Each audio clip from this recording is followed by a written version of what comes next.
talking Illinois high school football. If your goals are as high as you talk about, tonight's the night you go out and just take one more step.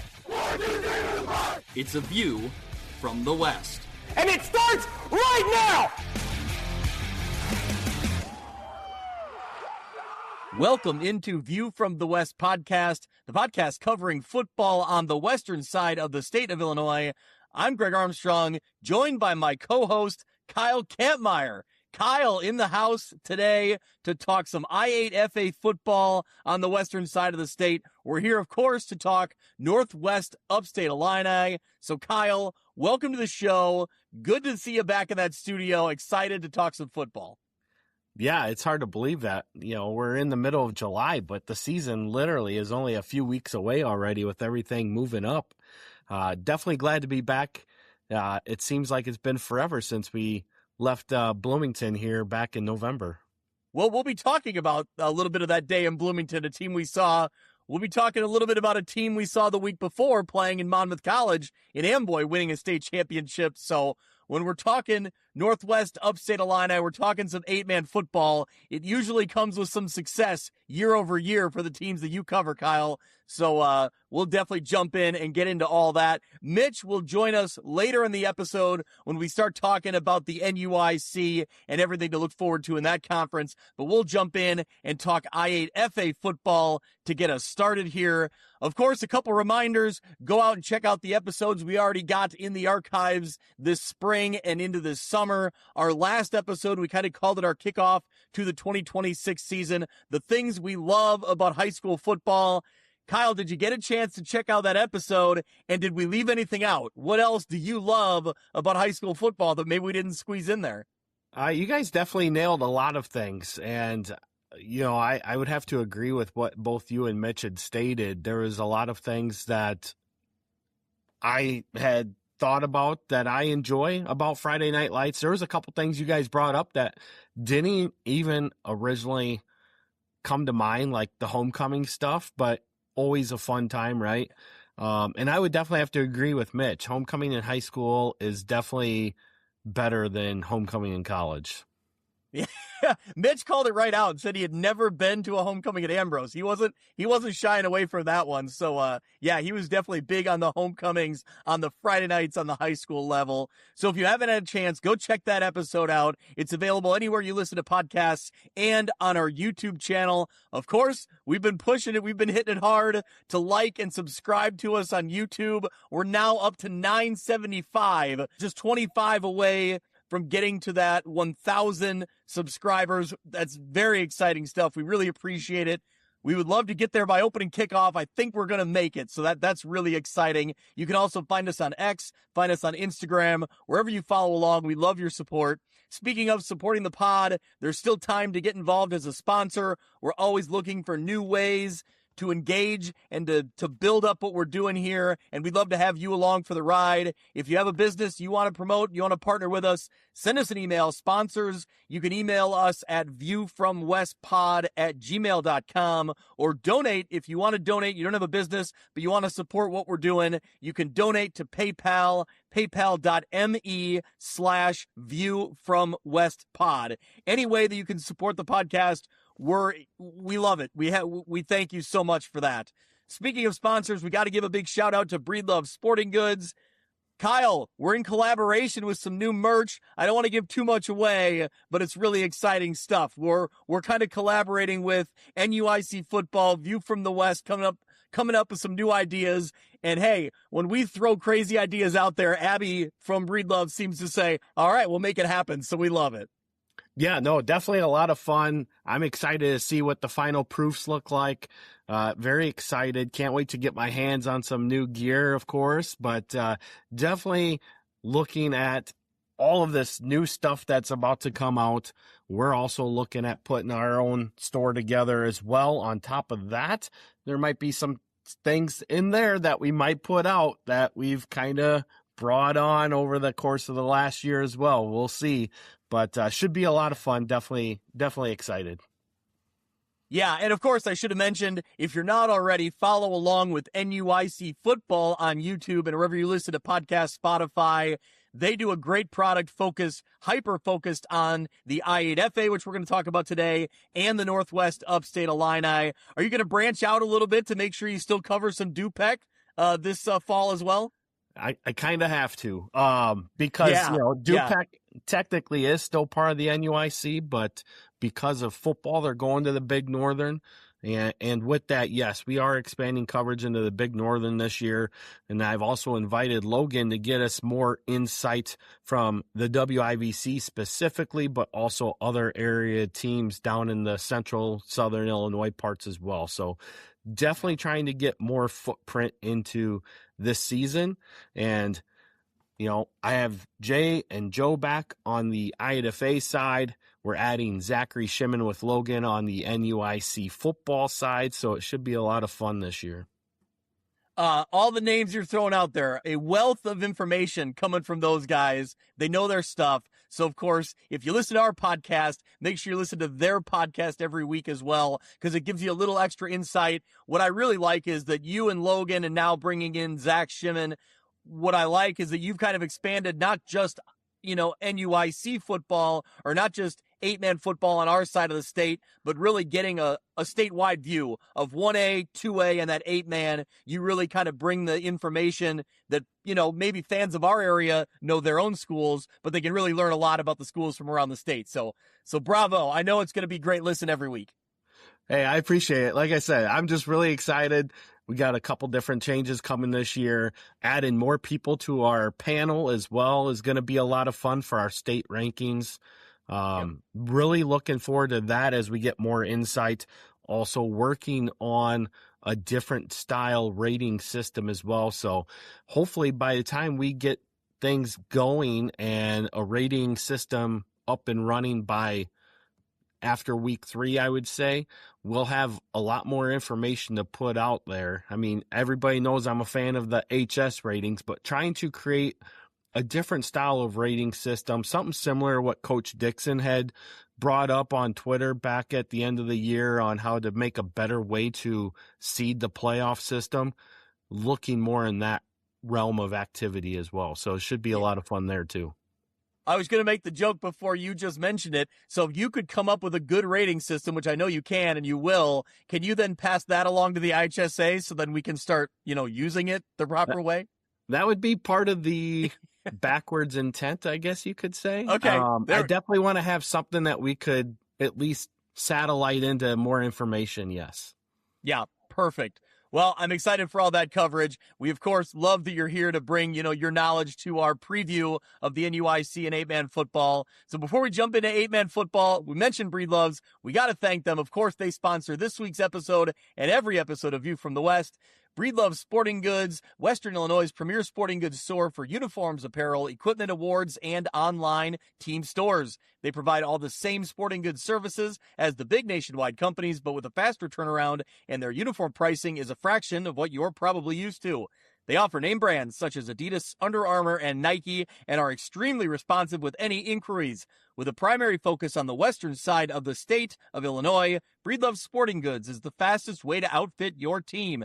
Check them out on Facebook or at breedlovesports.com. So, all right, we'll jump in and talk I8FA football, the teams on the western side of the state that we follow closest. We'll talk about them first. We appreciate all the head coaches and athletic directors from those 8-man schools and the NUIC schools that got us our View from the West preseason form back so we could use that information.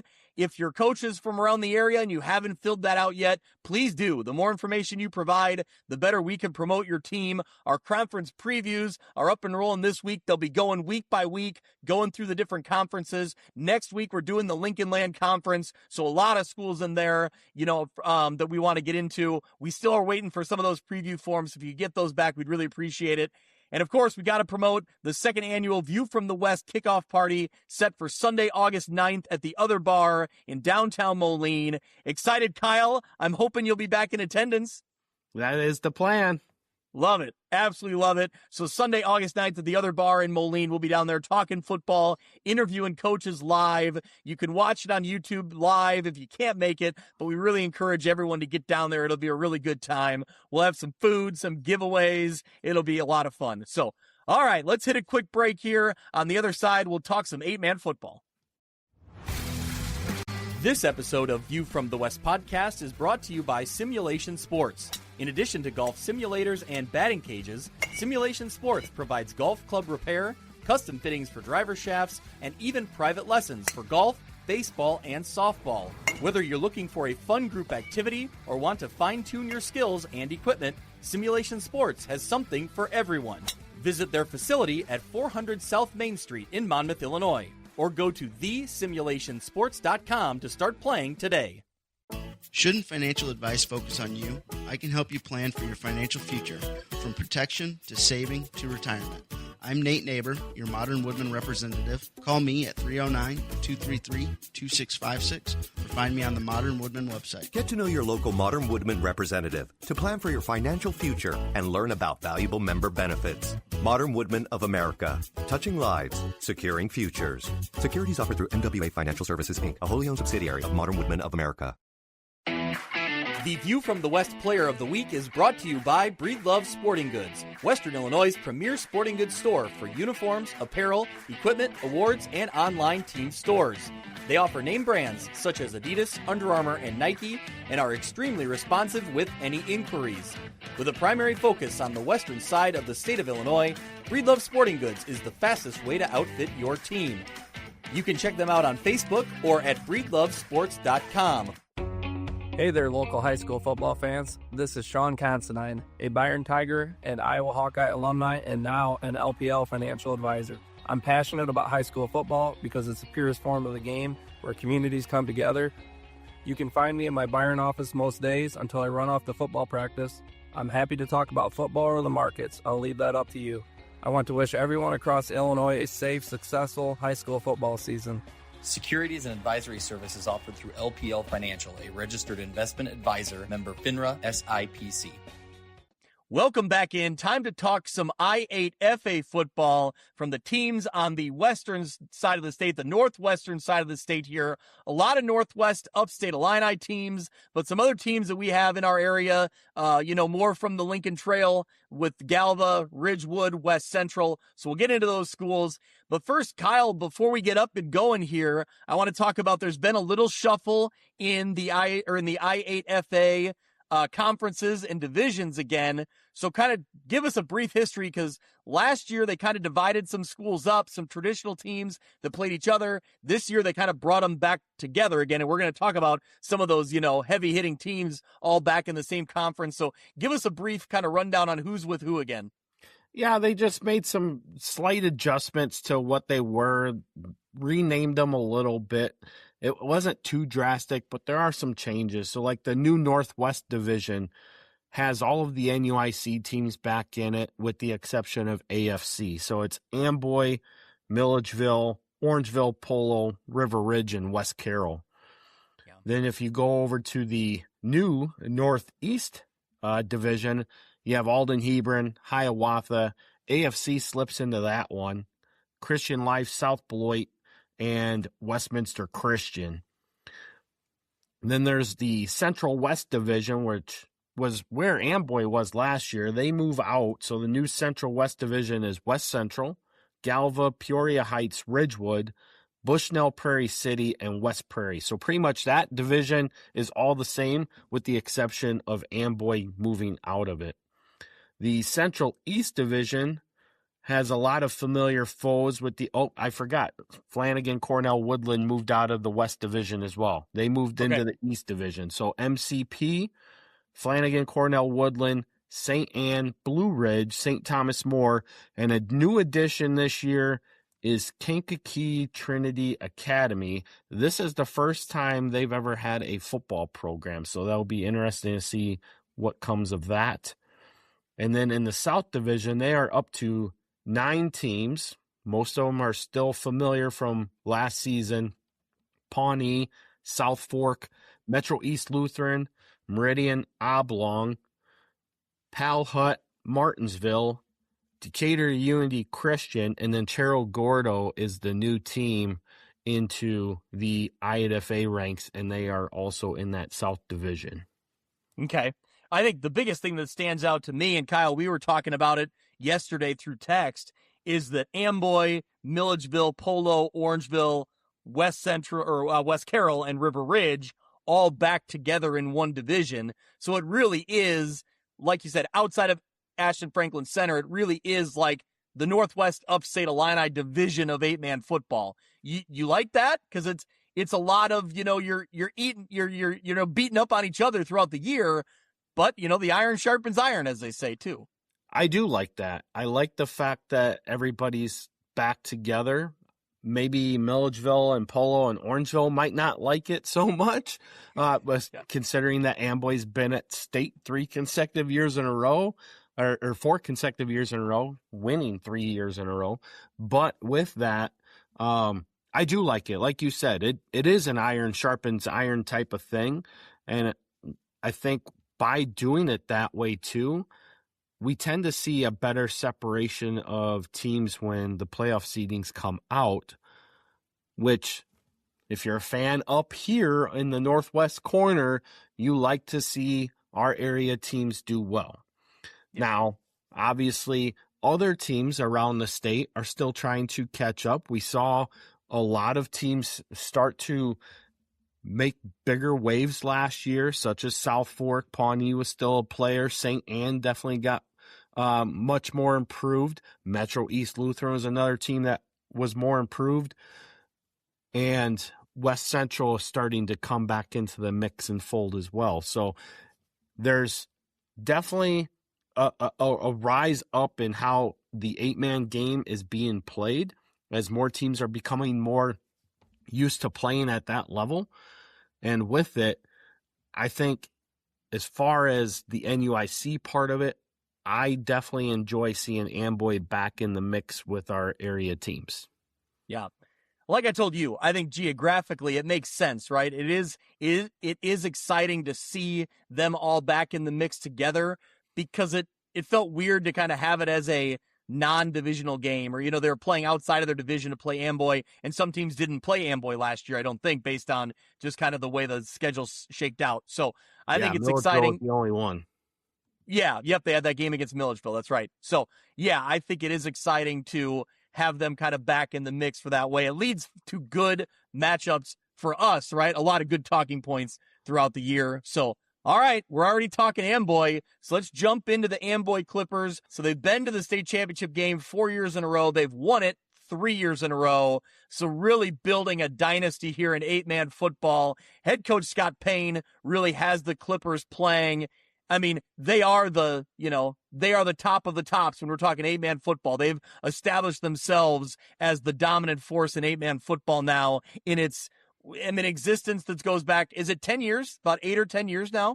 2018. So we're at 8 years. About 8 years, yeah. So I think that, my point being that Amboy's really established themselves as the team to beat, and as the best program that's come out of 8-man football thus far. They were 12-1 a year ago. They returned 6 on offense, 6 on defense. So that right there already jumps out as like, putting people on warning around the state that the state champs bring back a lot. So it's no secret Amboy is going to rely on their physical identity to continue to have success. They want to control the line of scrimmage, establish the run game, dominate up front. That's what we've seen. When they do that best, that's when they're at their best. The big name coming back for the Clippers is Jose Lopez. He had nearly 2,000 yards rushing, 29 touchdowns, but he's not alone. Obviously, 6 coming back on both sides of the ball. Kyle, give us some names that stand out to you that you remember watching that will be back on the field producing for the Clippers. Well, I mean, you got to look at the other members of the backfield, right? Caden Heath had some big play moments. Granted, he was not the lead carry, but still ran for 574 yards and 15 touchdowns. And a lot like Jose, they're not big guys, but they're just hard running backs, which is what you love to see out of the Amboy Clippers. The other running back in that trio is Colt McCoy, so he is back there as well. Didn't have a lot of big numbers. He was used more in different situations, but was able to contribute offensively in a lot of different positions. We saw him take snaps as a QB. We also saw him go out for passes in the passing game. of which their quarterback, Tanner Welch, is back. And when you're talking 8-man football, running offense, the ability to pass, the quarterback is a vital part of the team, right? And that experience is hard to replace when you lose it. Tanner Welch obviously stepped in a couple years ago, was able to be the starter last year, will be the starter again this year. 598 yards passing, 11 touchdowns to just 1 interception last year, 60% completion rate. So very effective in the passing game there. Up front, Trevor Stenzel, the big guard, is back as well, along with the other guard, Logan Ketchum. So when you're talking 6 returning starters on an 8-man team on offense, you know what you're up against, especially against the Amboy Clippers, who pretty much ran roughshod over everybody except Polo in that state championship game. Yeah, I think, when you start going through the list there, obviously the line play is huge. You listed off some linemen there, but when you talk about you need a quarterback that's efficient and doesn't make mistakes, and you just rattled off the numbers, only 1 interception and a 60% completion rate. That's the definition of if you got a strong running game with a really good line, you need a quarterback that can step up when the moment calls for it, right? When you need a pass, you can make that play. And I think that that's a critical part of what they have coming back between Welch and Jose Lopez and Caden Heath, like you called out. So they talked about maybe trying to improve their defending, the passing game. But I think when you start looking at a team that was 12-1 a year ago, they gave up some yards to Polo in that state championship game. They did lose. Was it week 1 that they lost to Milledgeville last year? Yes, that's correct. Yeah. So then they rattled off 12 straight wins. I mean, I think you're kind of getting a little nitpicky when you talk about things you want to improve, and I'm sure they do. They're never resting, but this Amboy team brings back so much that I think that they're sitting really well to be a force we're talking about as a potential top seed going into the playoffs and a team we're going to be talking about deep into that postseason. Well, and the funny thing is, too, I think Coach Payne forgot one because Evan Flanagan is on the defensive side of his list here. He also played tight end on the offensive side of the ball. There you go. And he's an all-state player. So, I mean... See, that's why we bring you in, Kyle. That is a great insight there. We appreciate it. Coach Payne's trying to hide things. Hide things in plain sight, so to speak. But yeah.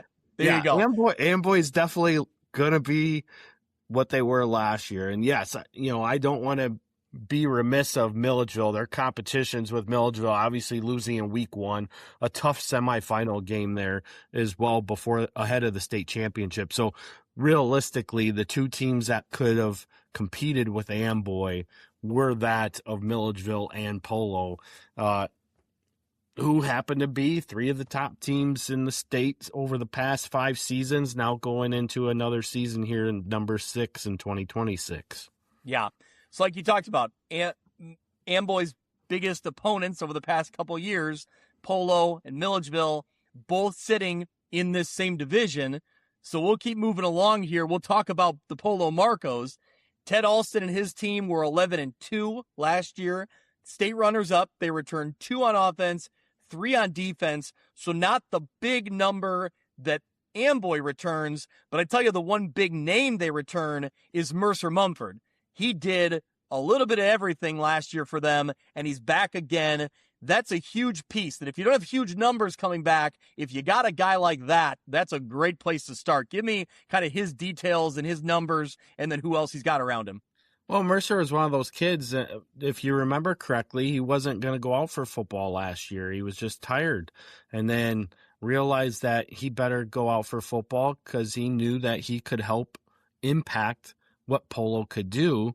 And of course, the first game he could play in was in week 3. So you have to remember, he did all these numbers with 2 less games played. Imagine what he would have done if he played all 13 games. And he was still amazing, right? And I got to be careful with that because his older brother Tucker tells me don't let his head get too big. But all right. But Mercer also knows, there was a play against South Fork, and he made a comment on Facebook that I happened to come across, and it was pretty funny. He goes, "Man, that kid can hit," and that other kid just got right or got hit hard or something like that. He was making fun of himself. And Coach Hanlon replied to him and said, "You're one tough player and a heck of a player at that." So, everybody knows that Mercer Mumford is going to be the impact player that Polo needs. What pieces can they fill around it? They're going to put Jordan Reed most likely at the quarterback position this upcoming year to replace JT Stevenson, who graduated. But with that, you're going to have a lot of people putting additional focus on Mercer. What can he do and what can Polo do to get him the ball in different ways is going to really be what details the finite success that they're going to need in order to find good success and get back to that state championship game again this year. Yeah. I think when you look at kind of what Polo has here, Esteban Salinas on the defensive side of the ball, a linebacker, Ethan Dewey as a defensive end. He had 53 tackles, 13 tackles for loss. Salinas was a first-team all-conference player. He led the team with 82 tackles and 11 tackles for loss. And also joining him, Mercer Mumford was first-team all-conference, all-state 2025. He had 7 interceptions. So those, players right there are going to make a big impact. I think what to look at for Polo is who steps up to replace, the big contributors from last year's graduating class. There's going to be some underclassmen that saw some varsity action. How soon do they step in? How soon do they get comfortable and kind of contribute, on the outside with these big names we've already referenced? Right, Kyle? I think that's the key here is how do they gain experience quickly and use that to their advantage? That will definitely be one of the hardest things. I mean, They did a lot of their offense behind all-state lineman Wyatt Placknell, even at times moving him into a fullback position to be a lead back in certain situations as well. Defensive line-wise, he was the force along with their other defensive end that they had there as well. Both those guys are now gone, so what can they do to replace it? Obviously, Ethan Dewey was definitely a big surprise last year. He's not a very big kid, but he plays fast, he plays physical, and he can get off the line quickly, which in 8-man football is huge. I mean, it's huge in 11-man football as well. But in 8-man, when you have a much smaller line, speed and quickness are more harder to defend than having a bigger line and having to go through multiple holes because you have less options, and with Salinas, I mean, he too, not a very big player, but a very physical player. He puts his head to the ball and just a lot of fun to watch. And, he did play on the line last year. So, another kid that will be returning on the line, but the offensive line is going to be the biggest thing for Polo to have to replace, and that's going to be the hardest part for them. Yeah, they talked about offensive and defensive lines needing to replace a lot of production from that 2025 graduating class. When you look at, though, led by head coach Ted Alston, he's seen a lot of football, he's coached a lot of football. I think that this is a guy who can find the pieces, right? He can find guys to replace. This Polo program is kind of the 1A, 1B to, we talked about Amboy being kind of the trophy carrying, member of the 8-man football division from what they've done in the last 3 years. Polo's right there. Polo's had their fair share of success going back a few years before that in 8-man football. So I think that Alston's experience gives Amboy that little extra nudge or that little extra edge to find the guys. Well, I mean, ever since 8-man expanded out in 2019 to include more teams and then the bigger expansion in 2021, I mean, let's not forget, Polo has either been in the state championship or in the semifinals every single year. They've made 3 state championship appearances, 2 championships, 1 runner-up. They have 2 other games where they've lost in the semifinals, both of them to eventual state champs. So when you take a look at that, their losses are to the state champs anyway. And, everybody remembers that state championship the semifinal game in 2022 against West Central, who went on to beat Amboy in the state championship. Polo had that game won, and for whatever reason, Caden Drossi got free and found the end zone on a sheer bit of luck. And Coach Kirby says, I don't know, everybody says I had, big to call that play. He goes, I didn't know what to do, to be honest. I just knew I had to get the ball in my best player's hands. Yeah. And it worked out, right? Yep. And had that been the other way around, I mean, we're talking about Polo going to 3 consecutive state championship games back then. And with that, then the 2024 season and the 2023 season would be their only other semifinal appearances without making the state championship game. But yes, you're correct. They're there every single year. And they're the winningest program in I8FA right now. And before Amboy won their 3rd consecutive state championship, Amboy and Polo were tied for most playoff wins. Now Amboy has one more win than Polo in the playoffs. Yeah. So certainly we're starting with the top strength of the 8-man football ranks here when we're talking Amboy and Polo. I mean, when you look at the names we've talked about and kind of the layout of their 26 rosters, I think we could be talking about those two teams battling for the top of this conference, potentially battling for the 8-man championship once again, wouldn't you think? Yeah, I definitely think so. I think it's going to come down to where do they get placed? Yep. Are they going to be on opposite sides of the bracket? What other teams are going to rise up to be the big challengers? I mean, we already have a few. South Fork lost some key pieces, but they also returned some key pieces. And then, you still have West Carroll, who's still up and coming, and they still return quite a bit, which we'll talk about later down the road. But it's going to be a battle, and there's definitely going to be more depth once again. I would say the standout right now is Amboy and Polo right after that. And then whatever teams are going to start to continually rise up and get better as the season goes on is going to determine what we're going to see. But yes, starting the year, these two, definitely the two to watch. Yep. So Amboy and Polo, no surprise, teams to keep on your radar, teams that we're going to be talking about a lot through the season. But let's go down the list and talk about some teams, some programs that are up and coming. Who's going to make that next push? Who's going to be up in the mix near the top of the conference? I want to start with Orangeville. The Orangeville Broncos, head coach Bill Shepard. Last year, Kyle, did they have 3 wins or 4 wins? The IHSA didn't update their Week 9 game on the schedule last year. Did they win their... They lost their Week 9 game, so they finished at 3-6 last year. 3-6. Okay. So a 3-6 record a year ago. But like we've talked about, the Mercer Mumford name, we also have to bring up one of the best running backs in 8-man football over the last couple years, Hayden Schofield. He's back again this year, a running back, a defensive back. He was honorable mention All-State. He had nearly 2,000 yards, 22 touchdowns last year. But Kyle, that's only like just the tip of the iceberg for what he's done. Give us the career numbers and kind of where he sits all time in the I8FA. So he's going to enter his senior season.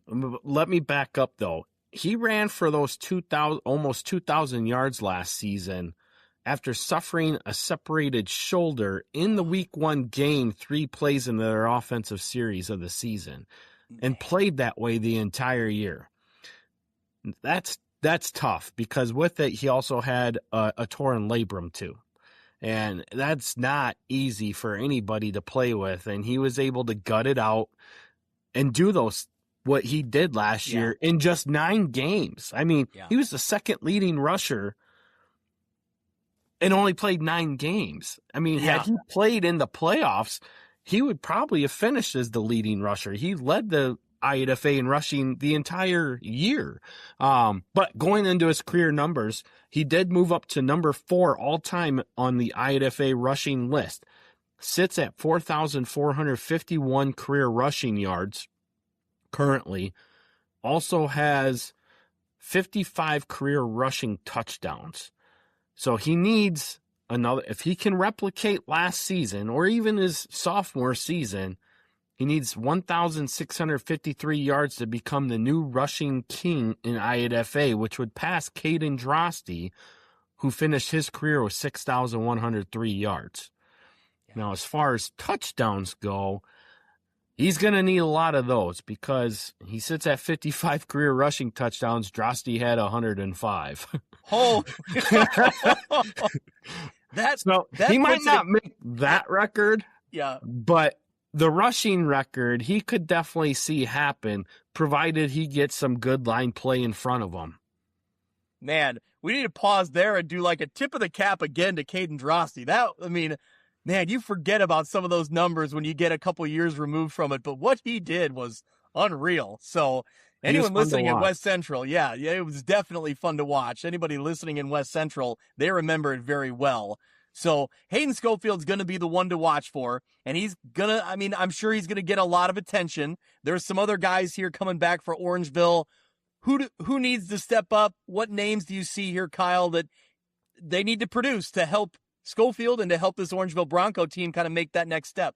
Well, right away off the top, the first two, Brock Komprud and Oscar Bissell. Bissell was in the backfield with Schofield, and Bissell was a good runner, but he just didn't have the elusiveness that Schofield has.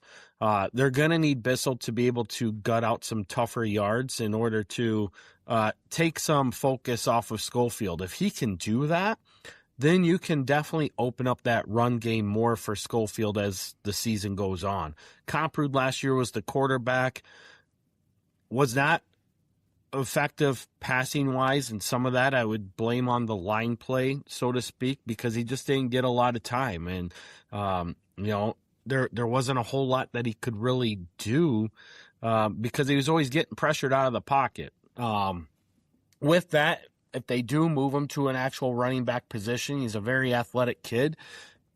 Just needs to up his play a little bit and help take some of the focus off of Hayden. If they can do that, they can find some success and find their way back into the playoffs. But up front, it's going to start with those two right after them, Nate Briggs and Elwin Tom. Those two are back. They have to be able to create holes, play to the whistle, finish blocks. If they can do that, then that will bode for more success for Schofield and company to have more opportunities to run the ball, move the ball, and put more points up on the board. But, in talking about last year's Orangeville Broncos, they felt that there was a couple games that they let get away. One being week 9, one being week 1 against Alden Hebron. And when you take a look, Alden Hebron's on their schedule again. South Beloit's on their schedule again. Hiawatha's on their schedule again. Those are games that they have to go into those games and they have to win because the rest of their conference schedule is going to be tough when you're talking about going up against West Carroll, Polo, and Amboy. And then you got to throw Milledgeville in there as well. And we don't know what Milledgeville's going to quite have, but they could be anywhere from being one of the top teams once again to being, middle of the pack. It's going to depend on what they have going on. But Orangeville, when you look at the experience and what they have, I would have to say they got to be the 4th best team in this division entering the season, but they're going to have to do a lot of things to prove it. Yeah. So, Orangeville this year they got to build chemistry under a new system. Also, like you talked about, navigating that really tough schedule. What do you know about Coach Bill Shepard? It's his first year, correct? It's his first year at Orangeville. Yeah. He did coach at Aquin in the last year before they shut the doors. He was with South Beloit last season, so that gives him a little bit of an advantage because he knows, the systems that South Beloit ran. He's familiar with what some of these other teams have ran because he's gone up against them in past years as well. He's been a head coach at a few different places, one of them being Durand back in the day before they had the consolidation or the co-op into Dupac. With that, Shep's a great dude. He's been around the game a long time. Maybe not always the head coach, but always on somebody's staff, right? So he knows what he's got going on. What's going to be important is who is he surrounding himself with. because everybody knows you're only as good as a head coach as your assistants are for you as well. So I don't know who he's got going on staff, but I know he's excited about going into the season. And obviously you got one of the best players in the state on your team. And ideally, how do you get Hayden Schofield the ball and get him to get in the end zone? I mean, if they can find a way to do that consistently, we're going to see Orangeville back in the playoffs. Yep, I would agree with that. And to your point, to take it a step further, I think some of the best teams that we see have a really dominant running back or a really strong running back, and then they have one or maybe two guys that complement them, right? That they're able to get the yardage and give the other guy a break, or when your Schofield type of back is almost a decoy on a play and you use those other guys and they can take advantage of that opportunity. I think this is that roster where if they can do that, that goes a long way in Orangeville's success. And, we talked about the iron sharpens iron in this division. It's really tough. So that's where you really got to take advantage of trying to win games that you have that are outside of your division, because you know how tough your division is. And they have a really tough schedule top to bottom regardless, but I think there's opportunity here. There's potential here for this Orangeville group. Yeah, I think there is too. I'm really excited. Obviously I know a couple of these guys pretty well on this team, just from either coaching them or coaching against them over the years. And, I'm excited to see what they can do. And, I always say there's no better place on a Saturday afternoon than be in Orangeville when they're playing on Saturday games. So, Yep. Because no lights out there, right? Yeah, that's correct. That's old school, man. That's old school. Yeah. So as long as it's not 95 degrees every Saturday when they play, but I've had that happen once. That was brutal. Oh, I bet. Yeah, absolutely. So, all right, well, let's keep moving down the way here. We have River Ridge. They were 4-5 a year ago, so they were right on the verge of the playoffs. I don't believe they got in. They were one of the first teams left out last year, correct? Yeah, that's correct. Yeah. So, and now you start looking ahead at this 2026 schedule, and again, it sounds like a broken record. River Ridge is in a tough spot because they got an Orangeville team we just talked about that we're pretty, we're interested in. The obvious, Polo and Amboy, and then we're about to talk about West Carroll. This is a loaded conference, which is good because, it can test you, but the test is going to be really hard for a team like River Ridge trying to build up and get into the postseason. It is. I mean, I haven't been able to get any confirmation to a full extent, but it sounds like they're going to have 12, maybe 13 players on the team. It's going to be a hard road for River Ridge this season. And then you take a look at their schedule. Their schedule does them no favors either. Unfortunately, they have crossover divisional games with Ridgewood and South Beloit on top of the conference schedule. And then you have to throw a Hiawatha team in there too that made the playoffs last season. So, you're looking at 1, 2, 3, 4, 5, 6 playoff teams and a seventh that could have been in and is expected to get in this year. So that's a tough schedule, and that's a tough road when you're limited with how many guys you got out on the field for you too. Yeah. Hopefully at the very, base level, they can get some player participation because you need, that's where it's got to start. So if numbers are low, we certainly hope they get at least the level to compete and to be out there every Friday night. So, we'll see how that goes for them. You mentioned there West Carroll. So head coach Abelardo Ceseda had the Thunder at 8-3 a year ago. And we talked a lot about this program and what Coach Ceseda has done. I've been really impressed. I think you've been really impressed as well, because for years and years and years, it was hard, if not impossible, to build any kind of positive momentum in the football program at West Carroll. And what Coach Ceseda has done is not only, made them a playoff team, but exciting playoff team and really in the mix now. And it's almost like on the flip side, we expect them to be in the mix now. What do you see kind of before we dive into this year, kind of big picture what Coach Ceseda has done? Well, he's brought a different type of toughness to the West Carroll program. He built off of what previous coaches had worked on, and some of those guys had stayed over and were on his staff, like former West Carroll head coach Michael Bixler. He had been on Sestata's staff, and I mean, Coach S came from Amboy going to West Carroll, so he had that tough love type of atmosphere being at Amboy and then moving to West Carroll. And, he's a military guy. So there's a lot of, things that go about with respect and dedication and determination that he instills in these guys. And the thing is that the players love him. The community loves him. And I mean, he just has so much excitement that he brings to the program that he's got a good group of kids. He had a great group last year. That senior class did a great job of trying to bring West Carroll back up into a different level. And this year's senior class were juniors last year. They were key participants in a lot of their sports, but most notably on the football field last year. And you got a lot of those guys returning this year. That builds a lot more excitement. They know where they're at. They're getting ready right now to go to their first camp. They've never gone to a camp before outside of their own stuff that they've done.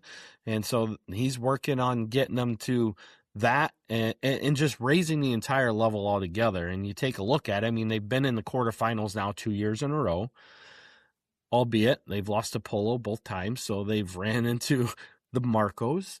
But, this year definitely looks like it could be that year where they're not sitting in the quarterfinals. They're going somewhere further. Yeah. And that is going to come on the back of Aiden Buchholz. If Bucky can get going, they're going to have a lot of success. Yeah, well, Aiden Buchholz, running back, linebacker, I8FA, first team All-State. He had over 1,500 yards, 22 touchdowns for his career. He's at 2,610 yards. That places him 15th currently all time, and he's obviously still got some work to do there. But a repeat season of last year, we're talking maybe top 5 all time, potentially 4,000 plus yards. He's been a name we've called a lot, and then the numbers show it. Yeah, absolutely. I mean, he was a little injured at the beginning of the year. I think he had a hamstring issue or a calf issue, one of those two. I can't remember which at this point because it's been so long ago. But he had a little bit of a slow start. But once he got healthy, they started running on behind him, and he was able to do some big things for West Carroll. Now, the great thing is down there in what Coach S says are key newcomers is sophomore quarterback Brody Smith. He was able to taste a little bit of what it was like to be a quarterback at the varsity level last year, threw for 222 yards and 3 touchdowns in a backup role. And some of it was just more so experience, but he's got a big arm. He can play the quarterback position really well. You mix that in with the likes of fullback Cohen Good and another utility player in Jacoby Cropper. They have some people there that can make plays offensively that can make this West Carroll team look and be a lot better than what we saw even last year. And last year, they were pretty damn good. Yeah. Well, on the defensive side of the ball, Aiden Buchholz led the team in tackles, so he's doing a little bit of everything on both sides of the ball. Cohen Good, also, he'll be a defensive end. Nick Warnick as well at the defensive end position. Xander Urilis at nose tackle, and Aiden Lear as a defensive end. So some names there to watch for on the defensive side of the ball. But I think overall, Coach Sestata likes, the two-way contributors that he has coming back. That is a strong group of football players that can have an impact on both sides of the ball. So obviously staying healthy, and then he mentions a lot about playing disciplined football. So knowing your role and playing, your role within the team and having success. But, they'll have to compete with the teams we've talked about. Amboy, Polo, potentially Milledgeville, Orangeville. But they're right there in the mix. And you talked about the community and the players loving Coach Sestata. He was a fun interview last year on your playoff preview show. Yeah, he's a riot. I mean, I was able we've talked a couple different times via email, but last year I ran into him. He was at one of the Orangeville games on a Saturday wearing his Dallas Cowboys stuff. So I was able to get an opportunity to talk to him. Joe Murdy was at that game as well. And, just having to be able to talk to him face to face was very fun, because you can tell his passion just rubs off on you. I mean, he's just one of those happy-go-lucky type of guys. He'll tell you, he's like, man, I'm a Texas guy. I'm a Texas guy, because that's where he's from, and down there, football's king, right? Yeah. And he's just got that love for the game, the passion for the game. But I can see why so many people love what he brings. I mean, yeah, it wasn't easy for him to come over to a program that had up and down years to end out their 11-man status and didn't have a whole lot of talent coming up when they transitioned over to 8-man and even sat out a season, right? And to get them back up to a level where they're respected once again is huge and says a lot for what he's doing in that program and getting these kids to buy into the system. But more importantly, the work and the respect and the dedication that it takes to be a good football player, a great teammate, and a good person in the community. Yeah, that's excellent. I'm really intrigued as we talk through this division. I'm really intrigued to see West Carroll's matchups with Orangeville and West Carroll's matchup with Milledgeville. I think Mitch and I always kind of talk about those X factor games, right? They're kind of toss-ups. When you look at them on paper, these teams are pretty evenly matched, and they got some playmakers.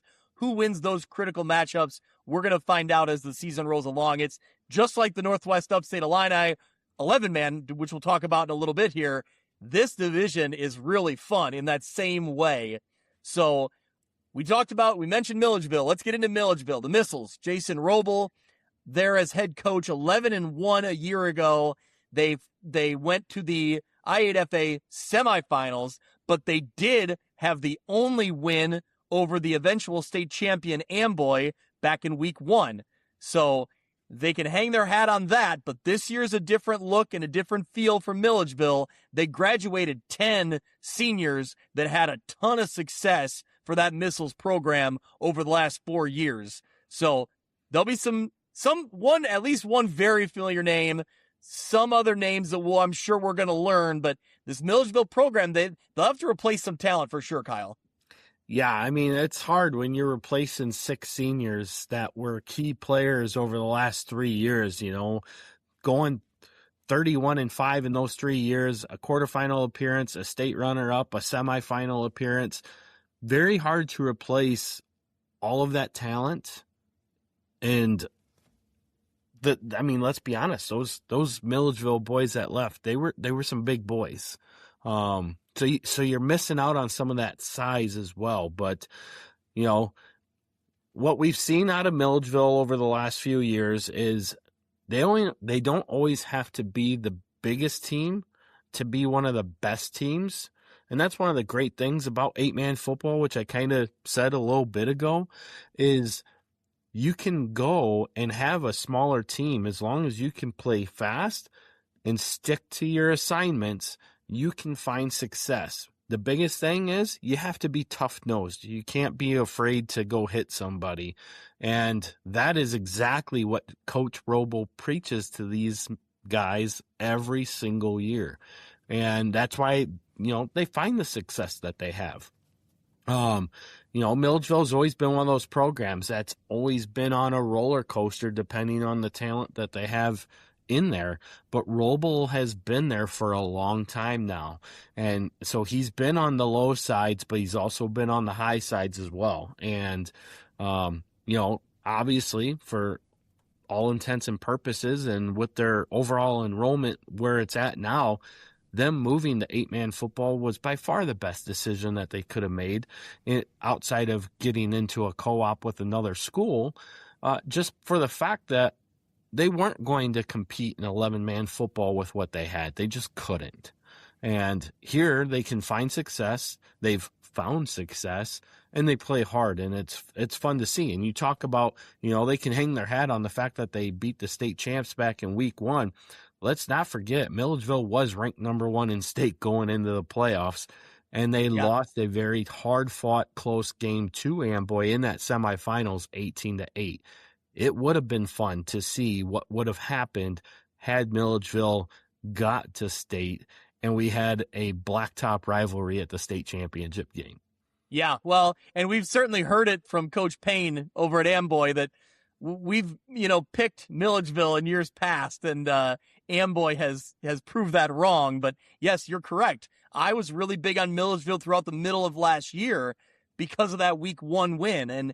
And fast forward, week 1 almost becomes a distant memory when you get into the playoffs, and it's a whole new ball game, and it was a hard-fought game, and Amboy was able to come away with the win and get their revenge there. But, the familiar name that we're going to hear here that I kind of reference, a name we've talked about, Kyson Francis, only a junior. Feels like we've talked about him forever. He's only a junior, and he's back again. He was first-team All-State with over 1,700 yards passing, 31 touchdowns. His career numbers, almost 3,000 yards, 2,958 passing, 55 touchdowns. That puts him 7th all-time in the I8FA. So really good kind of cornerstone piece to have here for the Missiles. But there's going to be some new names, maybe some potential freshmen coming in to help him out. And, that should be fun to watch when we're talking about players emerging for this Missiles team. Well, it's one of those things. You sit here and you talk about like some of these past names, and you look at some of these upcoming freshmen, Bramley Nye, Camden Francis, which is Kyson's younger brother, Cashton Johnson, who was Connor's younger brother, and Kaysen Johnson before that, it's really cool to see. And of course, I don't want to forget to talk about Jaden Promenschenkel, because he was a key piece to their defense last year, and now he's going to have to pick up some key parts on the offensive side of the ball too, going into his senior year. And then Ian Rayhorn returns on both sides of the ball too. So that's the experience that they got. Now they're going to have to fill in with some others. So you got Parker Saunders, you have Wyatt Ebersol, Jackson Miller and Colton Stiles, their sophomores, are going to have to fill in key spots on the offensive and defensive lines too. So, I mean, you have a little bit of a mixture. You only have 3 seniors. Going to be a young Milledgeville team this year, and it really, a lot's going to determine what they can do to get up to speed fast, and albeit not that they have an easy schedule, but their first 3 weeks are going to be a great opportunity for them to put stuff together, because they open up with Galva at home. They go on the road to Christian Life. They go on the road to Orangeville before they have to host Polo in the Battle of the Blacktop. And after that, they have a bye week, so they get a week to recover before they have to take on West Carroll and Amboy. So quickly, before I forget to mention it, talk about the bye week, because the I8FA adjusted their schedule the same way that the IHSA adjusted their schedule, but they did not change their playoff structure. So that left an extra week in there. So give us the insight on that, because I did not know this. Yes, that was something I was not aware of either. I mean, I've had this master schedule for the better part of the past 5 months or so, but I didn't really look into it too much back in January or February whenever I got it. Yeah. But yes, what the I8FA did is, because IHSA, the football rules start practice on August 5th. I8FA, because they are technically members of IHSA, are also starting and able to start football on that exact same date. So to coexist with the IHSA schedule, they threw in a bye week for each of these teams throughout the course of the regular season, because their playoff structure is not changing to where they're going to have an additional round of playoffs. So they just built it into their schedule instead. Yeah. So, I mean, in a way, it makes sense, because now their first round of the playoffs matches up with the round of 32 in the IHSA playoffs. Yep, that makes sense. You talked about Milledgeville opening with Galva. We'll talk about Galva in a minute, but they're kind of an interesting story to keep your eye on. So that's an intriguing week 1 matchup there in the I8FA. One more name I want to mention, Max Remmers, a freshman from Milledgeville, could be a name to keep your eye on. It seems like people are excited about him. How much, he'll jump in as a freshman, we'll find out. But with the team being young as is, there may be opportunities for him. Well, that, and, they from what we've heard, probably the most talented of that freshman class, which is also a very talented group on top of that. So it'll definitely be interesting, as you said, to see what kind of impact they're going to have as freshmen. It's going to be hard, obviously, because you're still just a freshman going up against juniors and seniors. But can they build up to that and do it relatively quickly? I mean, it's one of those years where Milledgeville might not be as successful as we're used to, but we could still see some success from the missiles. But I think it's even more important that they continue to, 1, stay healthy, of course, but 2, continue to build and develop as the season goes on. And as long as they can do that and see continued growth as the season goes on, I don't see where they could miss the playoffs, but they could be right there on the playoff bubble all at the same time. I think that they have an opportunity to, really be in that playoff picture anyway, just not where we're used to seeing them at. But once they get in there, I think depending on who they get drawn with, they could still see some successes. We've seen 5-4 and 6-3 teams out of this area have in past seasons as well. Yeah. I mean, a lot of that unknown comes from, we're talking about freshmen, like you said. So that's part of the unknown. And I think that what will be interesting to follow is how they develop through the season. This Milledgeville team may look a lot different, come week 9 or potential week 10 compared to where they start because of, kind of the youth that they have out there. So should be an interesting group to follow. So, of course, Kyle, before we wrap up our coverage of the Northwest Division here, we got to put you on the spot. Who's your favorite heading into the season? Who's going to be winning the division? I mean, you'd be hard-pressed not to say Amboy. I'm not going to lie. I mean, look at the amount of talent they return. I mean, we talked about it last year when we were leaving Monmouth College. Who was the team that was going to be the team to beat moving into 2026? And it was easy. It was going to be Amboy. And right now, again, kind of like Lena Winslow on the other side. They're the kings until somebody steps up and beats them. And everybody in 8-man football knows that Amboy is the team to beat. Nobody. I mean, I talked to Clint Schwartz. I talked to Jason Kirby last year. I was even talking to Coach Unruh last year while we were all up in the press box for that state championship game. And it's just unbelievable. And then we find out, we didn't mention one of the guys for Amboy. It was a freshman last year that just stood out, Ian Hassler. He'll be a sophomore this year. Big name to watch, both on the offensive and defensive lines for the Clippers. I think he is going to be a big impact player that will be one of those pieces that they were, quote unquote, missing that will fill in and do just fine. Yeah. Well, they said their strength would be up front. They're going to be physical up on the line like they always have been. So that'll be a big part of it.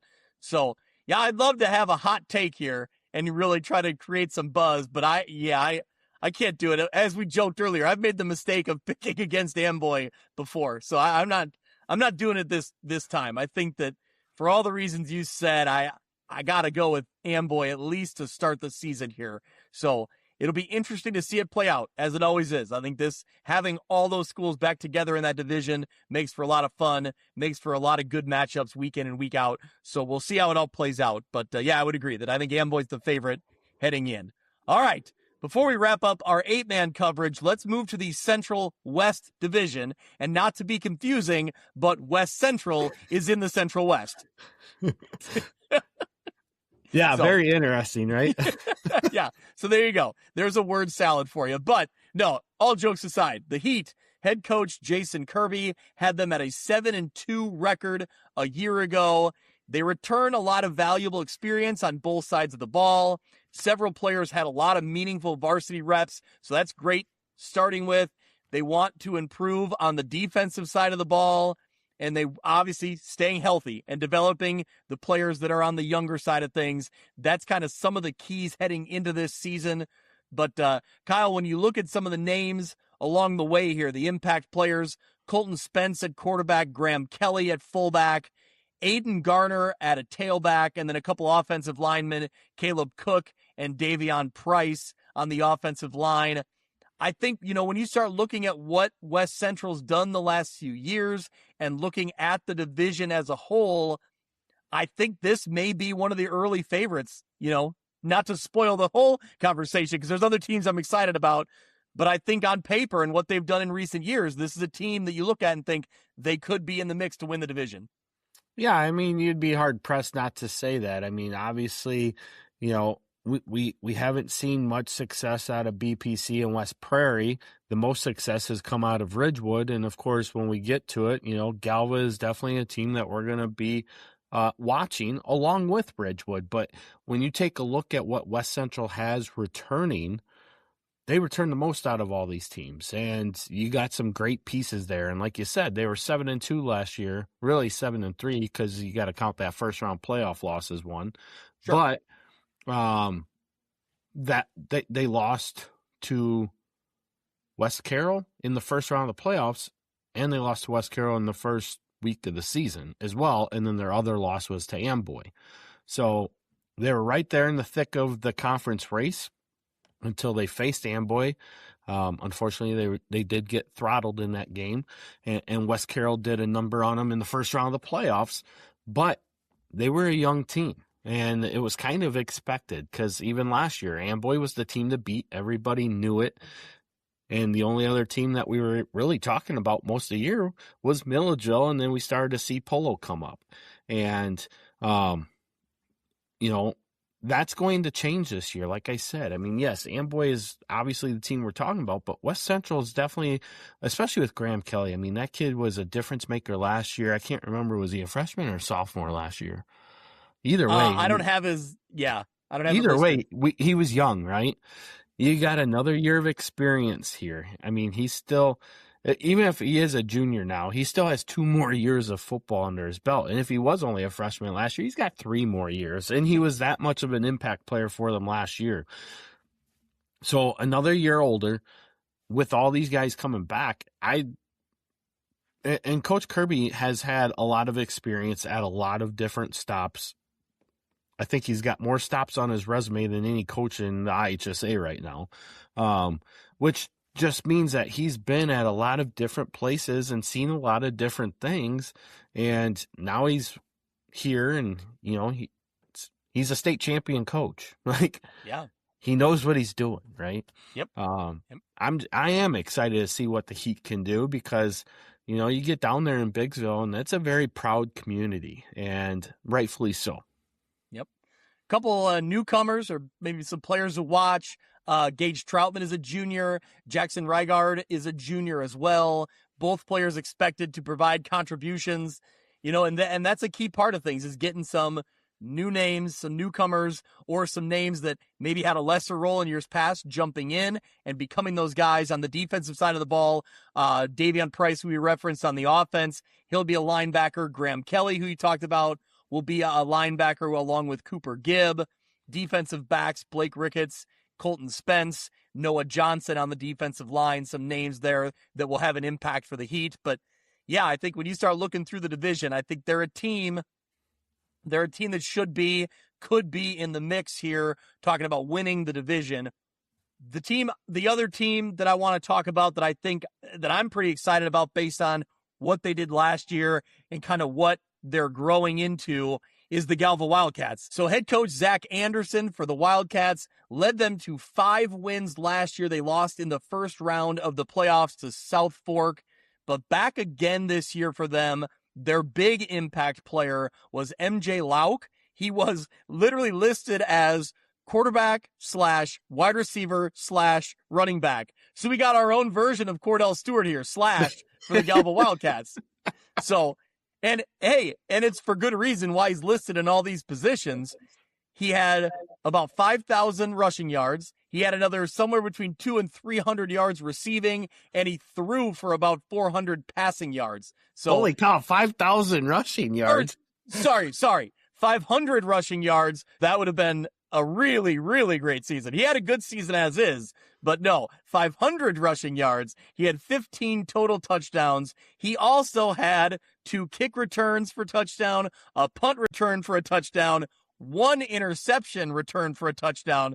This kid found the end zone no matter where he was at, Kyle. So yeah, no, absolutely. A huge impact player, right? A utility type player here for Galva, but definitely the kid that was the go-to for this Wildcat offense last year. And definitely a huge impact to what they can do and what can definitely be something to look forward to going into 2026. Yeah. So he's a huge impact player on the offensive side of the ball for them, that being MJ Lauk. You also have on the defensive side, Ben Burris on the defensive line, had about 30 to 40 tackles last season while anchoring that defensive line. I think the biggest thing, Kyle, for this Galva program is just kind of last year was kind of learning how to win, learning that confidence. And now that you have it, I think regardless of kind of who was there last year, who graduated, who's in now, these players in this program saw the success.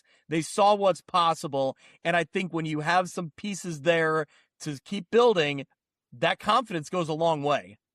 Oh, yeah. I mean, that's what gets you licking your chops, wanting to get back out there and work even harder yet, And when you start seeing that, what Coach Anderson's doing, and you start believing in what's going on around you and your teammates start coming together as one, you're going to do anything you can to help your teammates out because you don't want to be the failure in that missing link in what's going on around you.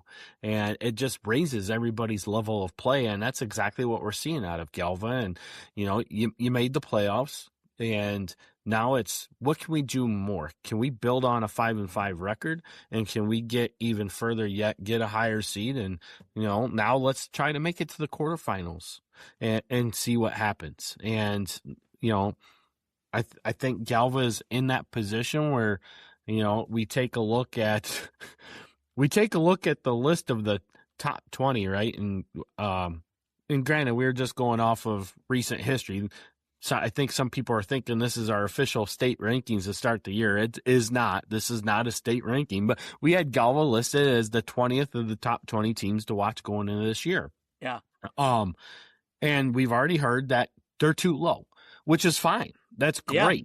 I mean, that's really why we put it out there. We want to get some more feedback and see what we have. But there's definitely a lot of upside to this Galva team and a lot of excitement around the program going into this year based off of what they did last year and with the amount of people that they got returning back this year. Kyle, it wasn't me that sent that message on social media, but I agree with them. I saw the list and thought, ooh, Galva at 20. I want them up higher. I think that they could be. I think they could be up higher. So, and now they have the chance to prove it, right? That's kind of what the idea behind those preseason rankings is prove us wrong. So, that caught my eye too. Actually, I thought that they could be moved up a little bit. I think the big thing Coach Anderson talked about, and it seems simple, right? But for a team that's trying to keep building, it's just clean up the fundamentals, and you have to execute consistently, right? If you're going to win those games, those tight games, it's that being there, play in, play out, making the plays, continuing to improve, build on last year, and then build yourself within this year. I think this is a program that has a lot of excitement around it, and for good reason. I think they got a little taste of it, and I think there's more that could be coming this year. I'm excited to follow along with them. So we ask every coach if they have any fun tidbits or fun notes about their team. So Galva started a new tradition here, thanks to Coach Anderson for letting us know. They do a late night practice to open their season. They did it last year for the first time. This year, they plan to invite family, friends to watch that full pad practice when they get up and going. He said it's a fun night. It's full of energy and that competition. That's a cool idea, that late night practice. We've heard of that at other schools around some of your schools. The NUIC has done it over the years. And so that's fun. So he said the players really embraced the tradition, and now they have something to look forward to. So I like what Coach Anderson is building here in Galva. He's really proud of the work they're putting in, and it's starting to pay off a little bit. Yeah, 100%. I mean, I know the one school that sticks out the most with the midnight practice is Forston. They've done it since Coach Diddick was there, and when Zick took over and now Keenan Janicki's in the seat, they've continued on that tradition. And I mean, Keenan came up in that because he was a player in that system when they did it, and which is why he carries it on. It just has a special meaning. I mean, Forston does it a little bit different. They get all the dads out there with their trucks or cars, turn on the headlights to make the lights go onto the field, right? Which is really cool. It's kind of like the old 1970s backyard games, and, everybody's out there playing. But no, when you do something special like this and it gets people feeding into it, there is a lot of excitement that comes with that. I mean, we always did ours on a Saturday morning and we invited everybody to come watch us, but I would have, I always liked playing under the lights anyway. I mean, that was the whole point of Friday Night Lights, right? Yeah. And I think this is cool. I mean, I wish I could have been a part of this as a player myself. I think that if you're a player and you enjoy this, it is exciting and it is a lot of fun. And I think it is very cool that they're getting all the family and whatnot to come and watch it because, take a nap early after you get off work and go down to the football field for a midnight practice. Why not? Yeah, that's great. And it's just a fun way to kind of build that camaraderie amongst the team, obviously, but then amongst the community and the families as well. So really cool. So we'll see what Galva can do this year. One more school to talk about in this the Central West division is Ridgewood. So uncharacteristically, last year Ridgewood missed the playoffs at 4-5 under first-year head coach Dawson Anderson.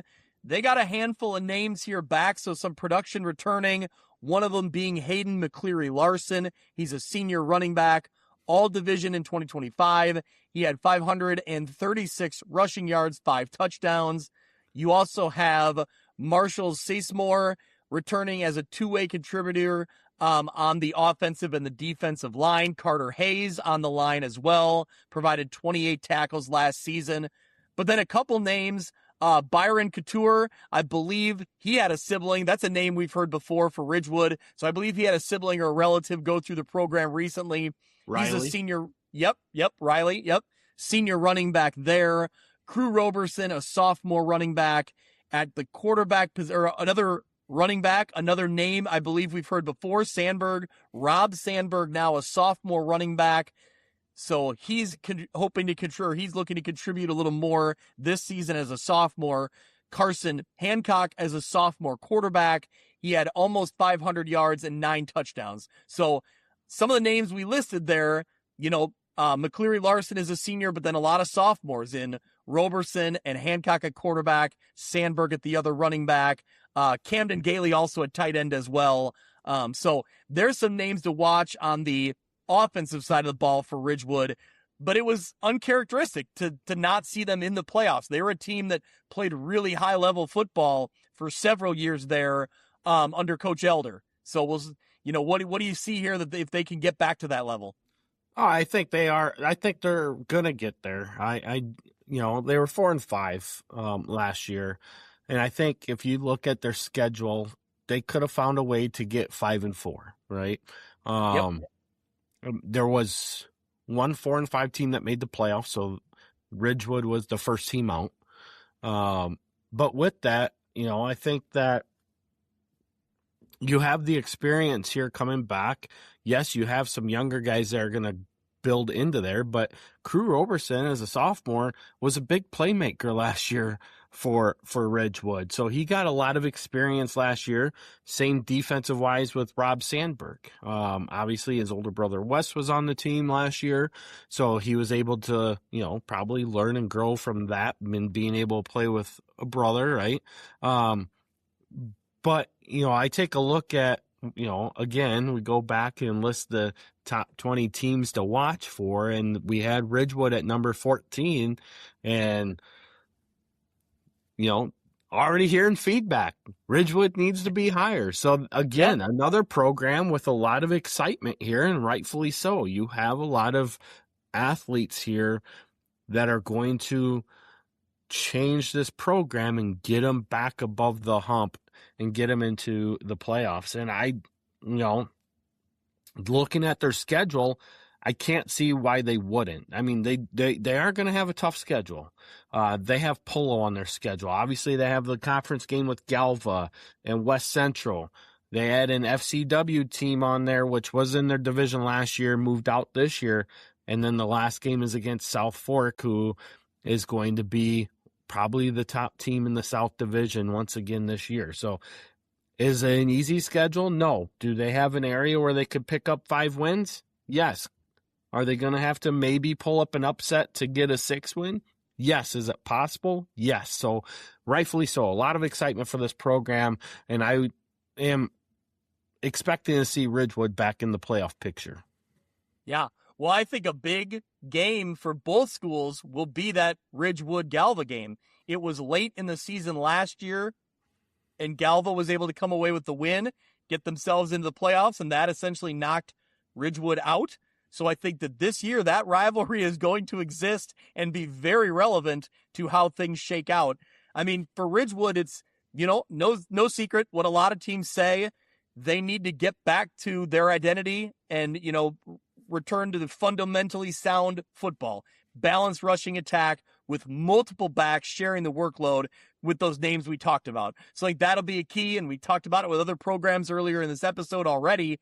You got to have that good mix, right? You got to have guys who are ready to step up when their number is called.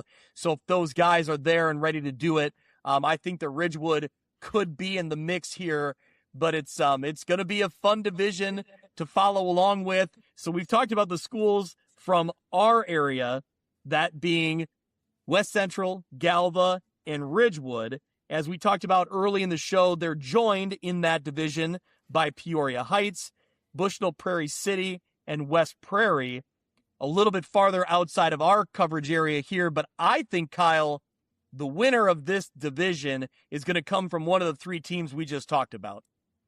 I totally agree with you. I don't see why it wouldn't.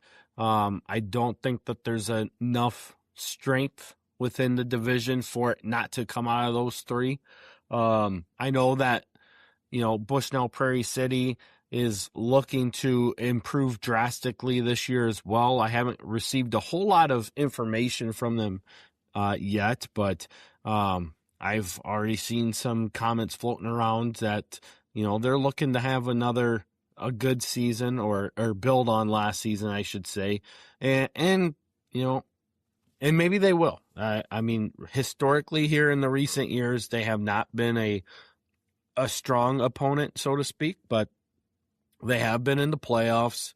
Of course, they got knocked out in the first round when they went, which isn't a bad thing, but, you got to get there, right, in order to give yourself an opportunity. And every year, 8 teams are going home in the first round. That's just the way it works.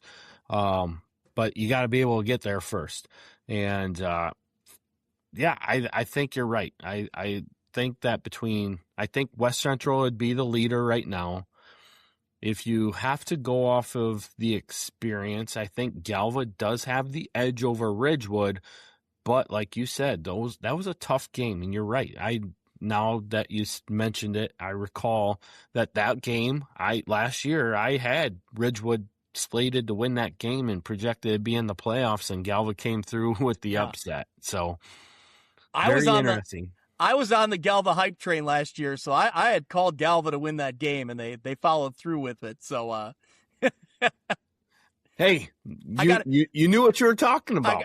I got to brag about the times I get it right, because I get it wrong a lot of other times. So we talk about the ones you get right? So yeah, absolutely. I mean, we all get things wrong. It is what it is. I mean, we're sitting here, not really throwing darts at a board, but we're trying to put the best information we have available to us out, right? Yep. No, yeah, absolutely. Well, okay. Speaking of predictions, I'll put it out there. I think, like you just called out, I think West Central is going to be my early season pick here to win the division. But I think Galva and Ridgewood are knocking on the door. I think they're right there. And I think it'll be interesting to see how those matchups play out. And it'll be interesting to see how their non-conference schedule shakes out as well, how they do outside of their division. So, but I like what West Central has coming in, and then we'll see if Galva can kind of break through, or if Ridgewood can bounce back and break through. Those would be my next two up. So, yeah, I agree. I mean, and you take, like we said already, you take Amboy out of that picture, and West Central was the division champs last year, and they return a good nucleus. So there's. Why wouldn't you pick West Central to be the champ this year with the way things have kind of realigned themselves? I mean, most of this division is the same with the exception of Amboy and FCW moving out into other divisions this year. But I do like the fact that Galva and Ridgewood will be competing for those opportunities to be back in the playoffs. Yep. Well, and it's like we talked about with the rankings and the ratings. If you don't like where you're at right now, you got a chance to change it. So that's what we play 9 weeks of football for. So 100% right there. Yep.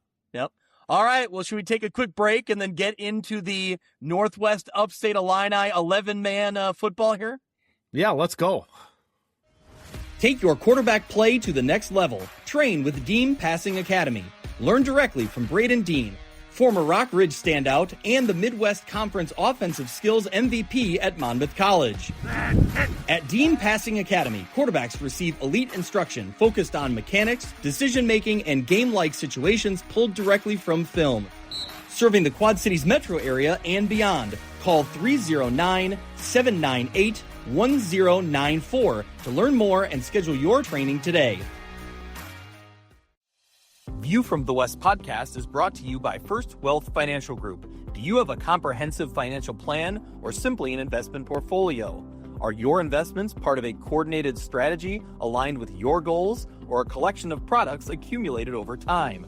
Partner with a team built around your goals. Preserve what you've built. Grow with intention. Contact First Wealth Financial Group at 563-242-1885 or visit their website at firstwealthfinancialgroup.com. This is Dan Pearson. Our Fellowship of Christian Athletes team is pleased to partner with View from the West with Greg and Mitch. Bringing sports and the gospel together is our game plan as we serve 23 counties in our Northwest Illinois multi-area. Yes, all with schools covered by View from the West. Reach out to me if you want to get plugged in with FCA. FCA, every coach, every athlete. When it comes to quality, convenient pizza, Godfather's Pizza in Silvis has you covered. Featuring a beautiful dine-in area, delivery, and a carry-out window. Godfather's Pizza is that pizza you grew up with, not a convenience store. You see, at Godfather's Pizza, the dough is made fresh daily. That mozzarella cheese is shredded fresh and never frozen. And those toppings are abundantly piled high each and every time. Locally owned and operated since 2010, Godfather's is a huge supporter of local athletes right here in the Quad Cities. So come on by and check them out at 1211 Avenue of the Cities in Silvis. Order online at godfathers.com and reunite with that same delicious pizza you grew up with. Hey, this is Brett Bielma, the head coach of the Fighting Illini from Prophetstown, Illinois. You're listening to the View from the West podcast.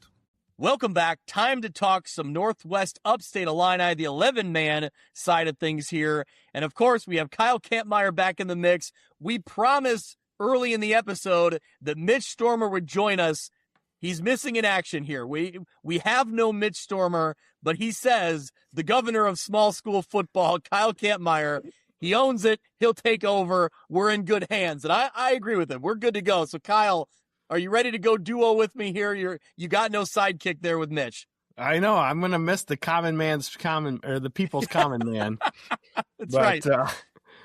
We always love Mitch, and yeah. It's all right. I get it. He's busy. Well, and if people remember, and Kyle, you I'm sure remember, in last year's episode for the NUIC preview, it was you and Mitch on the show, and I was stuck in Des Moines at state baseball, so I couldn't be on. So you guys did that one on your own and, got it done. So now this year it's me and you. So every year is a rotating, between Mitch and I, but you are the common thread here on this episode. I guess I just got the best availability. I don't know. Yeah. All right. Well, we jump in no particular order here, but we'll build up maybe some suspense near the end. Well, so let's jump in with Eastland Pearl City. Head coach Jared McNutt last year had them in the playoffs at 5-4. They lost a great game to Farmington. Kyle, that was a game that we always see a 5-4 NUIC team. They can be dangerous in the playoffs, and Eastland Pearl City almost proved you correct. They gave everything Farmington could handle. Farmington did come away with the win on a late field goal to get that win, to seal that home victory. But Eastland Pearl City showed a lot in that game. They were the very physical football team, and I think they really impressed a lot of people. You knew what they had. They maybe impressed a lot of other people around the state. That's what it more was them impressing others, because I think, if I remember correctly, I did have Farmington picked to win by one. Okay. But yeah, that's where the talking point started to lie, was there's no way Farmington's only going to win by one, and they won by two. Yeah. They blew them out by 2. So yeah. But no, it was a great game. Both of us were there that day, and I left being I wasn't surprised, but I left being very impressed with the physicality that they showed on the field that day, going toe-to-toe with a very athletic, very good, well-coached Toby Vallis football team. And, they did a lot in that one to really impress me. So let's look at 2026. They want to build around that strong group they had in the trenches. They have to develop a little bit of a younger roster at several key positions. But like any NUIC team, they want to control the line of scrimmage, establish the run game, and improve themselves defensively in the run. They want to be able to stop some teams. Those are things you're going to hear as a common theme in this NUIC conference. That's what teams want to do. That's what they have to do. Tell me what you think about Eastland Pearl City here heading into 26. Well, I mean, there's obviously a lot of unknowns, because you lose a huge piece of what they were offensively with the departure of Draven Zier, and of course in a big physical tight end presence of Zy Haverland as well. But with that, you return your quarterback. Sawyer Williams returns. He was one of their primary receivers. You have another receiver in Bryson Vagley, who can also move into a tight end position, kind of backfill where Haviland departed as well. So you have pieces there. It's going to be what else can they get in there to help solidify what they are missing. Obviously, Coach McNutt's been around the game for a long time. And EPC has always been a team that used to be a very tough team, still are a tough team, but I meant by me saying tough, I meant like conference championship team. They have not won the conference since 2018, but they've still been a thorn in teams' sides because of the fact that they do play very, very physical football. Yep. You talked about the quarterback. Deacon Hoffmaster is back, 646 yards passing, 8 touchdowns. Good to have him as kind of that foundational piece, or that kind of cornerstone for an offense that will be replacing some pieces. The other names you mentioned, obviously, but then also Desmond Moore up on the offensive line, Clayton Downs on the offensive line. On the defensive side of the ball, you'll have Downs at a linebacker, and he'll be on the also have Brogan Keltner on the defensive line. You have Sawyer Williams, who you mentioned. He'll be a defensive back, along with Vagley, also as a defensive back. So those are some of the names on the defensive side of the ball. Some newcomers, some names to watch on both offense and defense. Eli Baker, a fullback and a linebacker, someone to pay attention to. Parker Allen, a running back and a defensive back. Keegan Love on both sides of the line. Colton Gronwald also on both sides of the line. Lucas Bremer as a linebacker as well. So a lot of those newcomers we just mentioned, a big key to their success will be developing quickly. I know we talked about that, but not only developing, but playing and improving consistently, as the season goes on. So I think that there's a good foundation here, especially with what you talked about. Head coach Jared McNutt has seen a lot of football, coaches a good brand of football out there. But like we talk about every year with a lot of teams, they're in a tough conference. They're going to be tested week in and week out. They know that. So what do they got to do, Kyle? What do you look at for this Eastland Pearl City team to take the next step, to find 6-7 wins somewhere in there? Well, I'm taking a look at those key newcomers, Eli Baker and Parker Allen. I mean, they're both good athletes. They're both going to be in running back positions. Obviously, Baker's going to have to take on that fullback position, so he's going to have to be more of a blocking style back in the EPC offense. So he won't get the glory, so to speak, right? He's going to be the one that's going to have to get the tough yards up the gut. But he's going to have to take on the responsibility of being the lead blocker for whoever's going to come out of that backfield, which looks like it's going to be Parker Allen. And Parker Allen's a great athlete, and he hasn't really had a whole lot of experience at the varsity level on the football field, but he has had varsity experience in other sports. So playing varsity isn't going to be something relatively new for him, just new on the football field. So I don't think he's going to have a lot of anxiety that you get out of a lot of new first-time varsity players, if that makes sense. On the line, Keegan Love is definitely going to be a cornerstone piece that they're going to have to build on with the Desmond Bourne and Clayton Downs, and then Colton Gronwald, I think, can also develop into that other big piece that they have and kind of turn themselves into road pavers like what we're used to seeing out of an EPC team. Obviously, Coach McNutt likes to throw the ball. Hoffmaster has a big arm, wasn't able to always showcase the big arm last year. There were times where they tried to, but, they didn't have the precision in the route running on a consistent basis to really be able to drop back, nor did they have 100% of the line that could be able to do the things that they needed to do in order to give Hoffmaster a little bit time to throw. But that's an area of improvement on Hoffmaster's part too. He's got to learn how to make quicker reads and get rid of the ball quicker. So, maybe if they go to a more of a timing style offense that made Tom Brady successful, would be one of those things where it's 1, 2, 3, 3-step drop, throw the ball, and you know where you're throwing it to. Basically, you're limiting how much you actually have to read and looking for where the preset snap defense is sitting and then know what your routes are. So he's just got to get more methodical in understanding what the defense wants to do, but also memorizing what his route runners are doing as well and just kind of pick up and go. And I think if they can do that and get more quick hitting passes, they can find a lot more success in the air as well.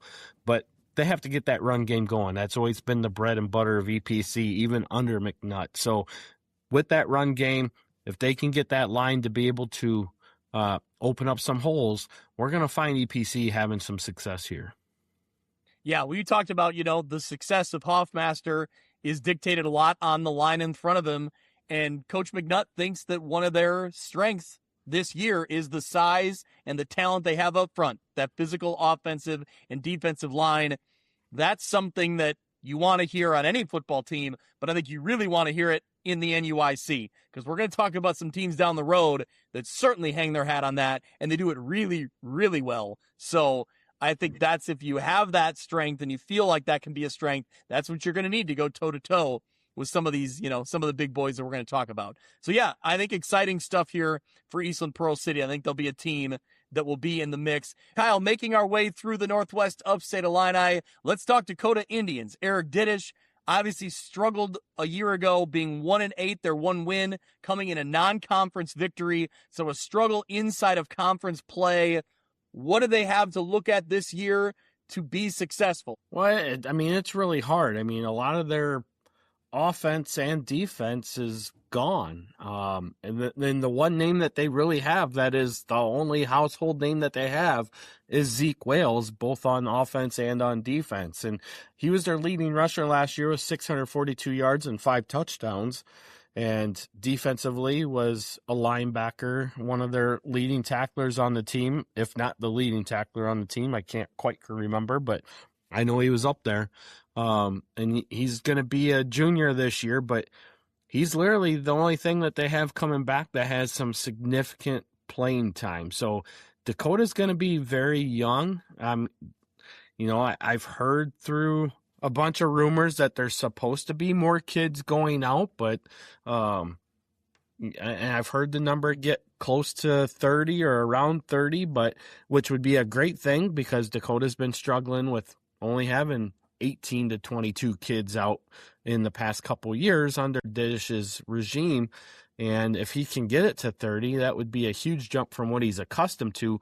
But a lot of those players are going to be younger. I mean, we're talking freshman and sophomore type young. So I just don't see where Dakota will have success yet. I mean, last year I said that they were probably about 3 years out from where we're going to see them start to build into something that could be more successful than what they are. And right now I'd still say we're still sitting in that 2 to 3 year window yet. Yeah. I think, an impressive back in Wales and impressive athlete on the field. But yeah, what does he have around him? And like we talked about, you need some depth and you need some, guys when you're talking about the schedule that the NUIC puts at you. So I think it's going to be, a tough road. Good luck to them. See what they can do this season. But yeah, I think you're still maybe in the rebuilding process there. So let's talk Galena Pirates. Is their new field done and ready to debut this season? It will be. That'll be exciting, right? It's going to be exciting. Yeah, that's awesome. So a big project there. We talked about it last year. And credit to them for kind of playing through. They didn't really have a true home game last year, did they? No, they were playing up in Hazel Green, Wisconsin last year for their home games. Yeah, so credit to them. Credit to the program for kind of fighting through. That's, just uncomfortable, right? You're never really getting true home games. That's a lot to deal with when you're talking about a program trying to find victories week in and week out. So Kyle Knight brought the Galena Pirates to a 5-5 record, so made the playoffs, lost in the first round, but we're looking at some names coming back here. Kyle, I'll start with you. We'll start on the offensive side of the ball. What names stand out to you? Well, I mean, one of the big names that stands out is Colt McCartney. He's going to be a senior, has a lot of experience there. Eli Schumacher, his older brother, Miles Schumacher, was there a couple years ago. He's there now. He's got a lot of speed, as long as he can get to the outside edge. But, he's not a very big guy, but he presents some speed and has the ability to get there. Jack Vincent at tight end, he's a physical presence, and you're going to see that on the same side, on the other side at linebacker as well. So, I mean, if they can do those things there, be able to run the ball, obviously McCartney's probably going to have to move into that quarterback role, replacing Roman Romer, which is a huge key piece that they're losing. But McCartney, I think, is very capable of stepping into that role and being able to do that. You take a look at Keenan Leiden as well. Not a lot of experience under his belt from last year, but has obviously played and is able to do some things. And then the offensive line with Dylan Belkin and Jack Duggan, I think those guys, they can really build off. And then you also have Jacob Loso back and Hadi Khatib as well. So, I mean, I think that this Galena team, when you take a look at what they did at the JV level last year and what they're moving into varsity this year, and the fact that they were 5-4, made it into the playoffs, got matched up with rival Stockton in the first round, which was not a good draw for Galena because I felt like Galena was a team that could have definitely went further with a different draw, much like Forreston was. But with that, there's a lot of people talking about Galena being able to compete at a much higher level this year, despite the fact that they have a lot of losses, but they have a good nucleus still returning, and it shows here, right? And I think that,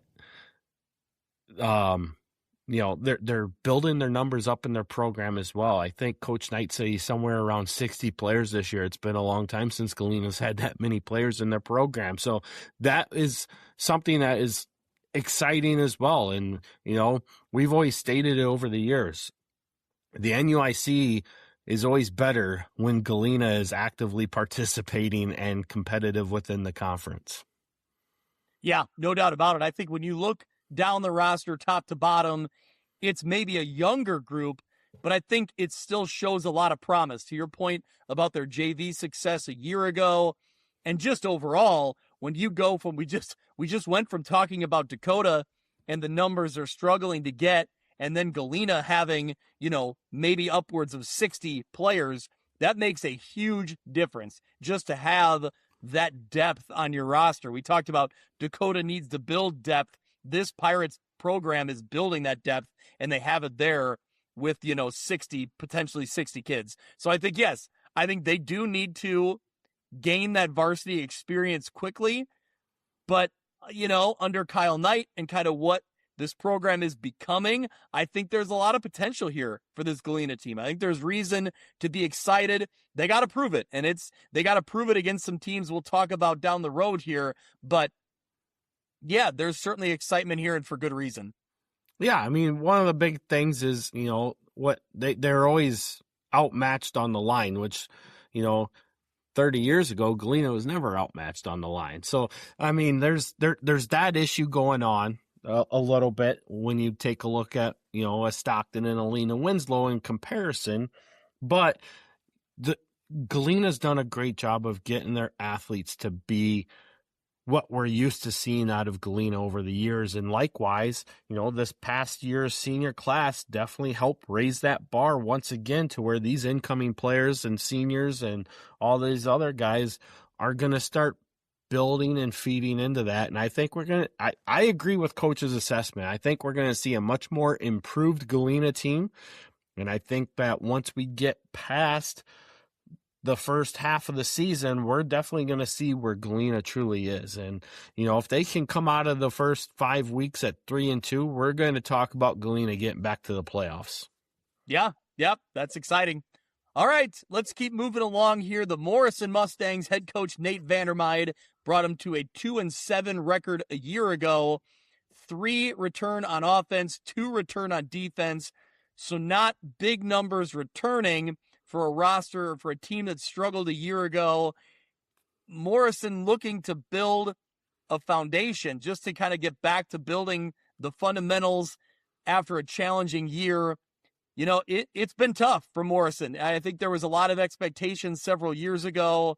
And I think, like we've talked about with some other teams here, line play goes a long way. And I think that Morrison's had the speed and the athletes, but maybe they just weren't able to control the line of scrimmage the way you need to consistently win in the NUIC. Well, and that's definitely been the biggest downfall for Morrison. I mean, what was it? It was 2022 or 23 where they were undefeated. That was the year that they upset Princeton, and they got to the quarterfinals, lost a nail biter to Anawan Wethersfield, who eventually then got beat by Lena Winslow. And likewise, that following year is when Morrison moved into the NUIC. They opened up with Lena Winslow. I was there. We were both there. Game. You were there for that game. Yep. And up until the fourth quarter, that was a great football game. Yeah. And obviously they had a couple injuries, key injuries that kind of derailed what that season could have been. But you're right. I mean, the biggest downfall for Morrison is not the fact that they don't have athletes. They don't have linemen. And in order to compete with success, especially in the NUIC, like you already stated, you have to have the physical presence up front. Otherwise, you're not going to stand a chance. I don't care if you can throw the ball. You can't throw the ball when you're laying on your back. Yeah. So, for Morrison, we've talked about they're looking to be more physical. particularly on the defensive side of the ball, but also improving offensive efficiency. So avoid negative plays on the early downs. You can't put yourself behind the sticks. You got to be able to keep the ball moving down the field. It's obviously, that's any football team's going to say that. But I think for a team that struggled last year, that's where the downfall is, right? Those little details. So I think if you can get some of those things corrected, that will go a long way. One name we've heard, it's a name we're familiar with, Josh McDermott. He's a wide receiver now. He was the kicker, a freshman kicker on that team that kicked the game-winning field goal against Princeton on the road. So, he had an all-time moment in his freshman year, as a kicker, and here he is now as a wide receiver hoping to kind of lead this offense. Well, remember we were having that conversation with our friend Greg Pruis about that too, because McDermott went out there with the straight red helmet. He didn't even have the wings on his helmet yet. He hadn't earned them because he wasn't a varsity player. He earned them after that kick, though. Yeah, no kidding, man. That's crazy to think back on. One of those all-time type of games. So, yeah, for Coach Nate Vandermeiden and for Morrison, that's what you're looking for, to get back to those type of moments, right? So we'll see what they can do this season as they look to turn things around here. Another team looking to turn things around, Fulton. The Fulton Steamers. Kyle, I'll admit, I knew obviously how the season shook out last year, but it still surprised me to see 2-7 attached to the Fulton Steamers a year ago. It didn't seem possible that it was only 2 wins. They struggled, but this program, I don't think, is that far off from being a very competitive football team. No, they're not. I originally penciled them in at, I think, 3-6 or 4-5. I knew that they weren't going to get back to the playoffs. They just didn't have enough bodies around with enough experience built in to where they were going to be successful. And then I think they got hurt as well. And yeah, a 2-7 finish was kind of a punch in the gut, so to speak, for a Fulton team that in recent years has been in the quarterfinals, but as of late, haven't been able to put it all together again. And a lot of it's because they've had injuries or they've had too much youth, and now they're back in a position where they have a lot more experience coming back. And yes, they're still youthful, but they're youth with experience now. And that is an exciting thing for Fulton. And, I know that the excitement is back up to where they feel that they can make an opportunity to, get back into the playoffs. Of course, as long as they get 3 wins, with the new playoff format, they're going to be there. Yep. But what can they do to get more than 3 wins, to get a better seed? Obviously, the NUIC is still going to be a very tough environment all the way around. Nobody's backing down from anybody. It's the toughest conference in the state for a reason when you talk small school football. You take a look at guys like Wyatt Connor and Blaze Damoff. Those two can definitely be huge assets to this offense, provided they can get things going. Collectively combined, they ran for about 700 yards and 9 touchdowns last year. So offensive line-wise, they're going to have to find some players to fill in. Right now, they have Jack Holmbo's the only one returning, so they have to go with 4 new offensive linemen this year. That's not easy. But defensively, they definitely have a lot on the defensive side. When you take a look at Teague Bray and Wyatt Connor and Damoff again, you got Ben Housengay back there, Wiley Blasdell, Easton Spooner. But again, you're not really talking about many defensive linemen outside of Blasdell. So again, the defensive line is going to be an area that they need to get a lot of experience quickly in order for them to find success within the NUIC. But even at 2-7 last year in this year's playoff format, they would have had an opportunity to get in the playoffs with playoff points. But I think if they get to 3-6, 4-5, they're going to be right back where they want to be. Granted, I don't think this is a Fulton team that's wanting to go 3-6 or 4-5 and just squeak into the playoffs either. I think this is a team that's looking for 5 to 6 wins. So it's going to be exciting to see what Fulton can do. I think there's definitely a lot of excitement around this team. It's what can they do to get that line built up?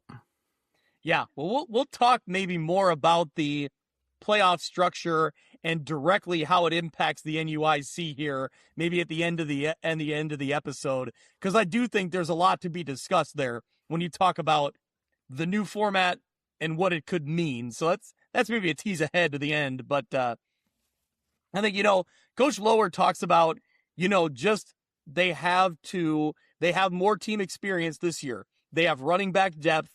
They need to develop an offensive line, but they hope that can be a strength of theirs. On the defensive side of the ball, I think the big thing, and I saw this a little bit play out at the game I was at, it's defensive consistency. So they'd play a really good series or 2 or 3, and then they'd have a breakdown, and then a team would drive downfield on them, and they'd come back, and they'd have a good player too, and then they'd have a breakdown. So it's just they need to build up a little, consistency. And Coach Lower mentioned they're still continuing to grow in a new defensive scheme that they're building. So maybe this group last year struggled in the process of learning it. If they know it better this year, they're more comfortable when they're out on the field. That will come to a little bit more success as well. Yeah, absolutely. I mean, I have great respect for Coach Lower. He's one of my better friends within the conference as well.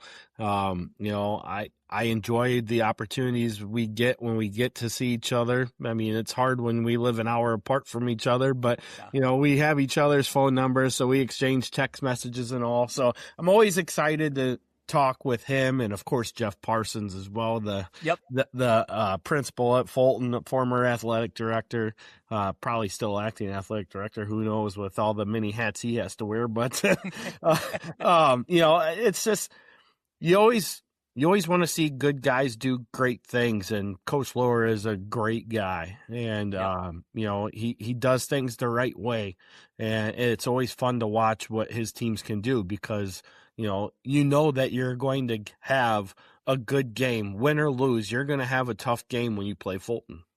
Yeah.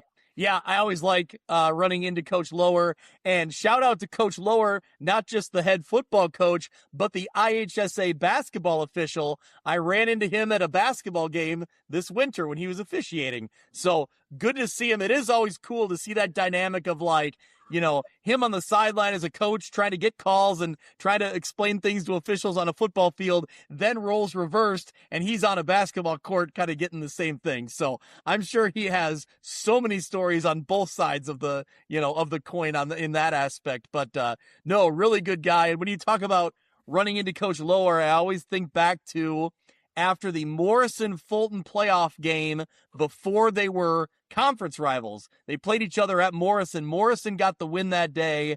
Fulton had actually taken a big lead early, and Morrison came away with the win. But you and I and Coach Lower sat around, and we were talking on the sideline as my son was kicking extra points in the background, and my son now is going into his sophomore year as a high school kicker. So it's kind of a cool little story that I remember him kicking on Morrison's football field, and he was so excited just to be there and get a chance to kick while we were, shooting the breeze after the game. So it's cool.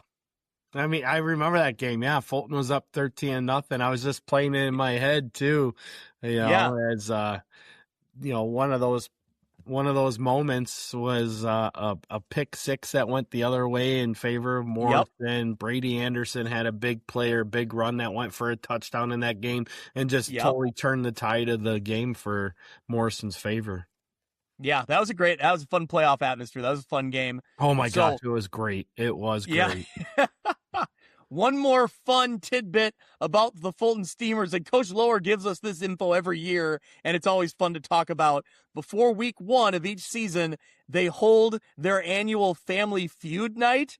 So they have a pizza dinner. Players receive their helmet stickers and their off-season awards before they compete for a family feud tournament. So they say it's a long-standing tradition that former players come back and still talk about this family feud night that they have, it's awesome. That kind of stuff, right? Like, you'll remember some games and you remember some plays, but it's that sort of like those little things that you'll remember way back, the camaraderie and the team bonding. That's fun. Oh, 100%. I mean, when it's all said and done, I mean, yes, you're going to remember times of games or situations, things like that, but it's the camaraderie stuff that you remember the most. And, that is always the best times. As a coach myself, that's what I always tell my team, you got to go out there, you got to give your best effort, but really the best times are when you're building that team camaraderie and just having fun with your friends. Yep.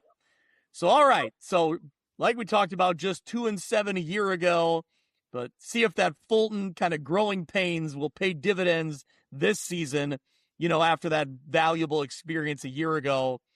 So, another team down the way here, the Forest and Cardinals. They made the playoffs at 5-4. Obviously, the Forest and Cardinals and their rich football tradition, they don't want to just make the playoffs. They want to make a run.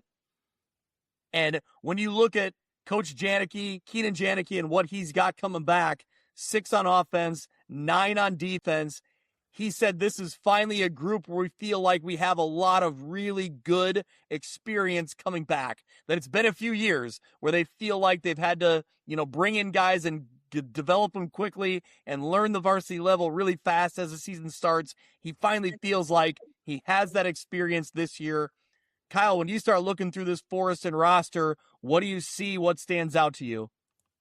Well, I mean, one of the things that stands out the most, obviously, is the quarterback of Connor Polich. I mean, when you have a quarterback returning like we talked about before in the 8-man segment, there's a lot of excitement when you have somebody that knows how to run your offense and be able to do those things. And Polich is one of those guys. He can throw the ball, but he can tuck it and run. He's a tough kid, and he can play a very physical quarterback, which, in my opinion, in the NUIC, you want a quarterback that's a little bit physical, and Connor's that kid. Obviously, 585 rushing yards last year, 6 touchdowns. Also caught the ball 10 times for 250 yards and 3 touchdowns, threw 1 touchdown.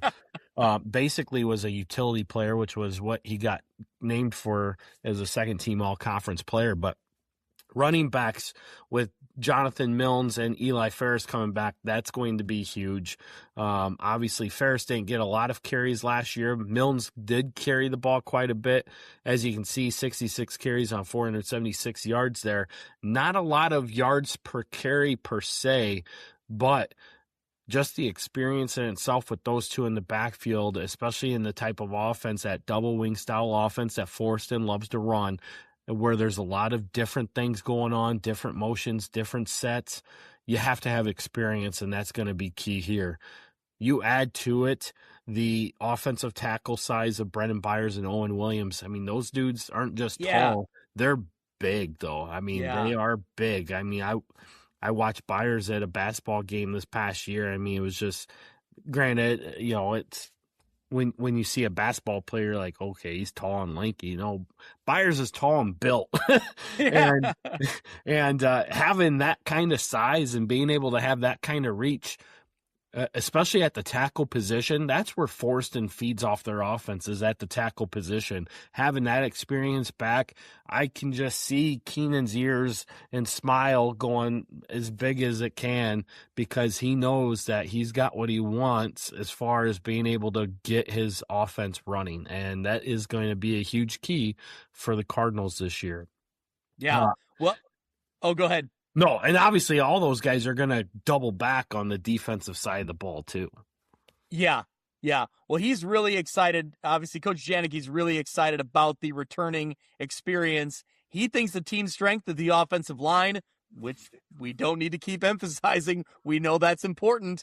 What I think is funny is he also said a team strength is special teams. And I feel like last year or the last couple years, he's talked about, we need to get better on special teams. We need to improve special teams. So, to Coach Janicki, he thinks they did it. They're here now. They have a team strength in special teams. So I think that's just something to call out there. But what I thought was funny is we put out their team preview on X and on Instagram, and it was, one of the lines in there was, based on everything we've just talked about, Coach Janicki or the program is excited for this season. And shout out to Coach Janicki, because he responded with the Tommy boy and sitting at the table ready to get chicken wings, doing the whole, like, he's all excited. So I love it. I was cracking up, man. It kills me. That was a good response by Coach there. So yeah. Speaking of coaches becoming officials, Coach Janicki became a baseball umpire this year as well. Okay. So I got the pleasure of seeing him at 2 different games this year, and it's just great to see the excitement that he has on a day-to-day basis. And obviously, like everybody in these things, they're all picking Lena Winslow to win, right? Yeah. And his response to me goes, "Is Lena still around?" Yeah. I mean, It's just the humor that he puts with it is what just gets you every time. Yeah. I mean, he's such a great dude. Yeah. So yeah, I do think they have a lot to be excited about here. When you talk about the names, the contributions on the offensive side of the ball, and Probst and Cedarstrom both went over 60 tackles last year. So on the defensive side, so I think that, there's a lot of excitement here. So, all right, should we keep working our way through the list here, Kyle? Because, maybe we've buried the lead a little bit. We wanted to keep people around. So we got 2 teams left. Of course, one of them being the Stockton Blackhawks. Sean Downey, 12-1 a year ago, made a run to the 1A state semifinals where they hosted Lena Winslow. It was the Panthers coming away with the win. Lena Winslow goes on to win a state championship. No secret, there's still one team left to talk about. We'll talk about them in a minute. But the Stockton Blackhawks had a great year. It was a year that had a lot of hype coming into it, and it proved out to be for very good reason. Now, they still return a decent amount here. They return 6 on offense. They return 5 on defense. So, Kyle, when you start looking through kind of what they had last year, what they need to replace, there's some names here. What stands out to you about Stockton? Well, the big one, obviously, that most people are going to look at first is Carter Blair. But the one that stands out the most to me is Aiden Larson. He was the center last year. Obviously, his brother was the quarterback, Noah Larson, who is now graduated. But Aiden has gotten very, very – I mean, he was big last year as a sophomore. Now as a junior, he's even bigger. And he's going to be the heart and soul of that offensive line. And I think Weston Haas as well is going to be a huge playmaker for Stockton on that offensive line. And then you got Mason Henderson too. So you got 3 dudes there. They're just – going to be huge players up front for this Stockton team with a lot of experience. But yes, Carter Blair at running back is definitely going to be the key piece there. A good addition to that backfield with him is Wyatt Record. Obviously, he didn't have a lot of stats last year, but he did a lot of great things at the JV level for Stockton last year. So there's a lot of people that are really high on what this running back tandem of Blair and Record can do. You throw in the QB play of Walker Olson. 2 years ago, he had to fill in for Noah Larson when he got hurt, and Walker Olson was able to start and get some games and play some games in the playoffs at that time. And now he gets to take over as the quarterback once again. So there's experience there. But the biggest piece is that tight end in Morgan Haas. He led the team in catches, receiving yards, and talk about big and physical. He's bigger this year than he was last year, which is, what you expect when you get a year older, right? But we saw him make some huge plays last year as a receiver, and he can go up and get the ball. And, I was talking to Coach Downey over the weekend here, and he said that he feels that Morgan Haas is probably the best receiver he's ever coached, which says a lot because, he's been on a state championship team before too. And, that's huge. Obviously, Gage Hazelwood is back on the offensive line too. He didn't start as much as the other 3 guys, but he'll be a big piece for what Stockton can do offensive-wise this season. And then you take a look at the defensive side. again, Larson, Haas, Blair, Record, Hazelwood. I mean, it's all the same names, right? But I'm telling you, we talked over the past few years about Lena Winslow and the weight room and what the differentiator is on why they're so good. And this Stockton team is in the same boat when it comes to Lena Winslow. And there's a lot of people that are saying, Stockton's not going to be as good as last year, but there's more people are saying they're probably going to be better than they were last year, which says a lot. Yeah, that's a big statement. I think getting back to your point about Lena Winslow in the weight room and Stockton in the weight room, I think the huge tie-in here is that they compete in wrestling together. And they are pretty successful co-op wrestling program, correct? They are. And I mean, in recent years, the wrestling program has been more Stockton dominated than Lena dominated, which kind of shows on the football field why Stockton has quickly risen so fast. Yeah. So I think that, like you've discussed, I think this team strength, you're looking at that veteran offensive and defensive line. I think that goes a long way. And sure, you lost some running backs, but man, to have Carter Blair there and along with Wyatt Record coming in, I think that there is a lot of opportunity here. And let's not bury the lead that this program is motivated. They're hungry because they won the regular season conference championship because they beat Lena Winslow in the regular season, and they fell short in the semifinals at their own place. So you don't have to look very far for motivation for this Stockton Blackhawks program because they're right there. They were right on the cusp of everything you want as a high school program.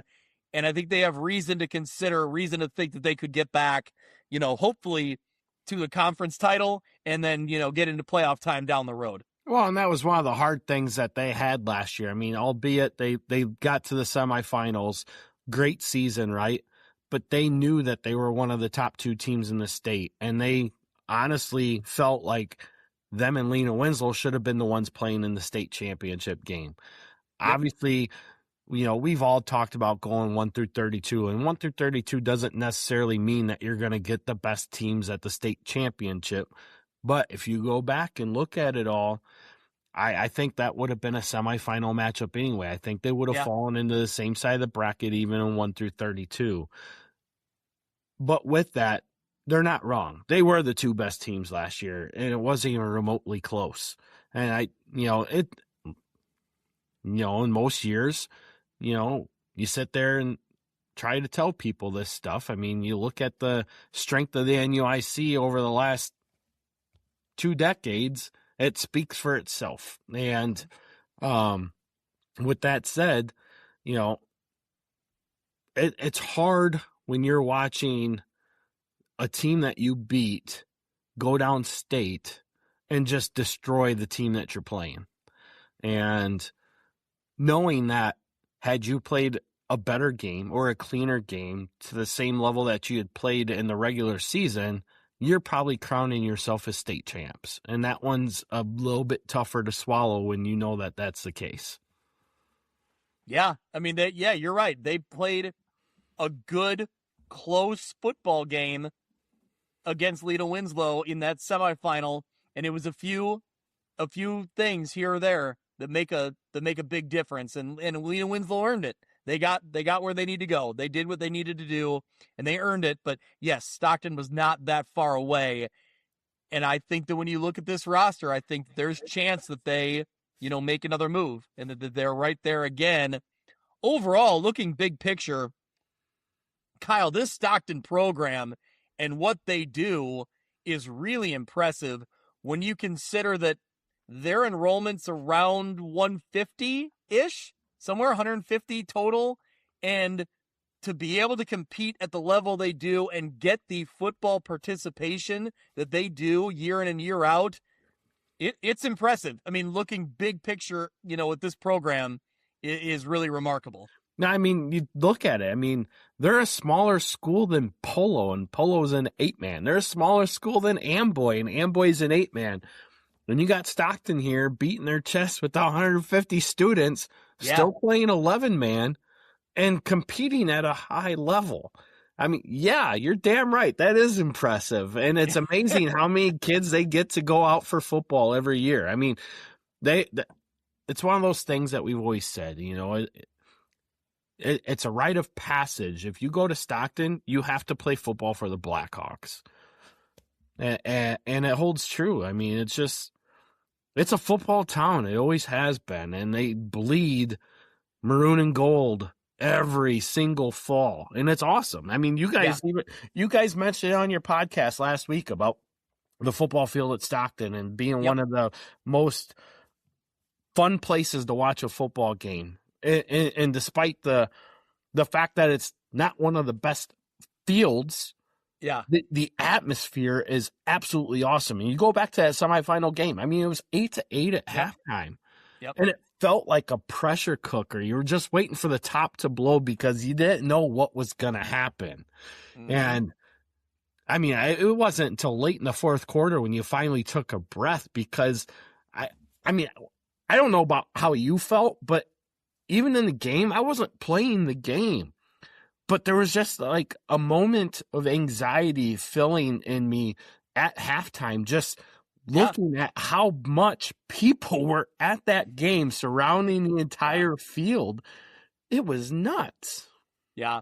Give me that Stockton atmosphere and that setup. Like you said, that's not a, modern facility, and it's not big and gaudy and everything else. Like, man, I'll take that day at Stockton over a lot of places everywhere in the state that are new and modern and sleek and whatever. Like that is high school football at its very best. And it's fun because when you're walking the sidelines, people are right on top of you. They're right on the ropes and they're right next to the players, which is good and bad maybe sometimes, but it is a lot of fun. And it was a lot of fun that day. And I think that, I long for that atmosphere at Stockton to be good every year. And I hope it is again this year for sure. Well, I mean, even as media, it's hard to get up and down the sideline. And then on top of that, you put that game in the semifinal and you have every media outlet from Rockford to the Quad Cities up to Dubuque, all there, all trying to grab a piece of something to take back to report on. And it's just amazing and fun. And it's just so, man, it's so exciting. Yep. It was awesome. All right. So Stockton aiming for their 36th season of playoff football. So we talked about how impressive their program is. They're aiming for the 36th year that they've made it to the I8FA playoffs. And again, a tease ahead. We'll talk about the playoff structure here in a minute, but it's impressive, any way you look at it. So, all right. Well, we buried the lead here. We saved the best, literally the state champion. We wanted to make people listen to the very end. Lena Winslow Panthers head coach Rick Arend brought the Panthers to a 13-1 record. As we discussed, their only loss was to the Stockton Blackhawks in the regular season. So they were not conference champions, but they get the last laugh. They win in the semifinals. They win in the state championship game. They once again hoist a state championship. Before we get into this season, and I know we talk about it every year, but Kyle, give me your thoughts overall on what head coach Rick Arend did last year and kind of what this program has become, because it's big picture. It's remarkable. Oh, it is. I mean, I talked to Coach A little while back. It was actually at Aiden Wild's graduation party. We were having a conversation about, how we always talk about, Rick holds his cards in early in the season against teams he's going to figure he'll play later in the season. He goes, I didn't hold anything back against Stockton. He goes, we just didn't execute for shit.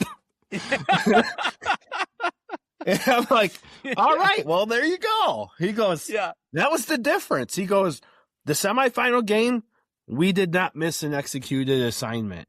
He goes, in the first round or in the regular season, we just didn't do what we were supposed to do. And he goes, I played all my cards that game. I didn't hold nothing back. It's Stockton. Yeah. And that was one of the things I'd asked him. I said, does it always feel different because it's Stockton and it's your alma mater? And I think that's part of it. He didn't really give me an answer, which is true to Rick's form, but I think that is part of it. It's a heated not maybe heated, but it's a rivalry, and you want to win it. And he's been on both sides of that. And I would say it's a familiar rivalry, right? Yeah. For the reasons we talked about. These kids all know each other. The Exactly. families know each other. So there's that too. And then and he even said, he goes, when he first took over at Lena, it was probably more nerve-wracking than it is now, because back then there was granted, he knows a lot of the family still, but he knew, it was like he knew more back then, being that he had just come over, and what he does now, because he's been in Lena for so long now. But you take a look at this. It is impressive what they've done. You take a look, there's only one other school, public school. We're talking publics only, not privates. There's only one other school that has matched Lena's current run in consecutive state championship game appearances. And the other school is still active as well, and that's East St. Louis. Yeah. Lena, Winslow, and East St. Louis are currently tied for the most consecutive state championship game appearances at 6. The previous public school record was 5 by Rochester. Yeah. There's only one school that has been there more consecutive times than those two, and it is a Catholic school that is now defunct in Addison Driscoll. They went 7 consecutive years, won all 7 state championships across 2 different head coaches, one being Tim Rackey, who is still winning state titles for Nazareth Academy. Yeah. It's rough. That's rough. That's rough. Real rough. And then you take a look at the fact that, they just won their 7th state championship. There's no other school in Class 1A through 3A that has 7 state championships. None. Yeah. They've set their own precedents. They're truly the best small school program in state history. Yeah. And it's unmatched. So what they're doing has never been done before. And like I'm pretty sure I said it last year, I think that's exciting. As you go on, there's nutbags like me that like to see dynasties live because of how rare they are. But when you are in the middle of a dynasty, you're one of the most hated teams. And that's what Lena Winslow is now. They're the team that everybody hates because of the success that they've had. Because you obviously, competitive wise, you want to be the team that beats them. Yeah. Right. But yeah, it's unreal what Coach Aaron has done with Lena Winslow. And obviously, he's closing in on the all-time wins record in the NUIC, which is currently held by his former coach, the late John O'Boyle, ironically, whose name adorns the field at Stockton. Yeah. And Rick's adorns the field at Lena. That's crazy. It's awesome. All that is, So that reminded me of, I look back at when the Patriots were in the middle of their heyday, being the Patriots, and they went to the Super Bowl and had the chance to tie the Miami Dolphins as the only team to run the table and go undefeated. That night, I remember being in a room of people that hated the Patriots. They couldn't wait to see them lose that night.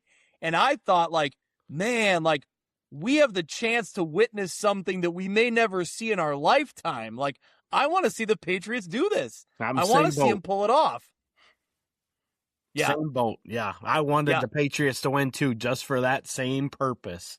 And so now, translate that to high school football. I think what's fun for me and for us collectively kind of doing what we're doing here the last 5 years, you going back 10 years now, we're in the middle of this remarkable stretch. And I just, as a, unbiased, just covering the conference, I just appreciate witnessing the greatness, right? Like, it's fun to be on the sidelines last year when Lena Winslow gets back to winning a state title and realize kind of where it fits in the grand scheme of things to all the accolades you just laid out there. Like, that to me is a ton of fun. And I have a ton of respect for Rick Aaron and what he does there and all of his coaches that he's had there for years and years and what they've built, what they continue to build.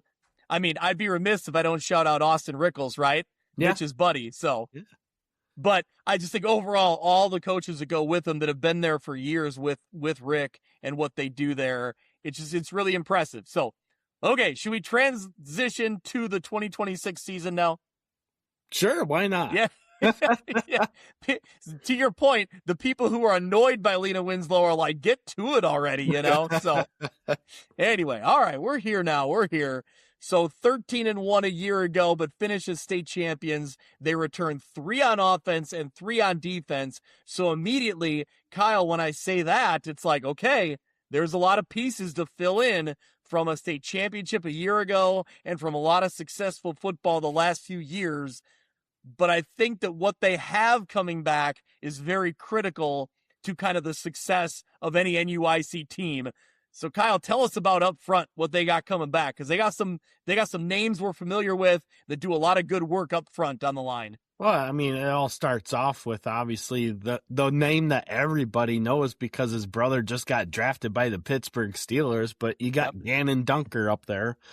And then with that, you have Preston Schultz and Mason Kemple. I mean, we're talking about an offensive line out of those 3 guys alone that's probably averaging about 260, 270 pounds, if not more, by the time they get to the field, which is impressive in its own right. And it's not just that they're big.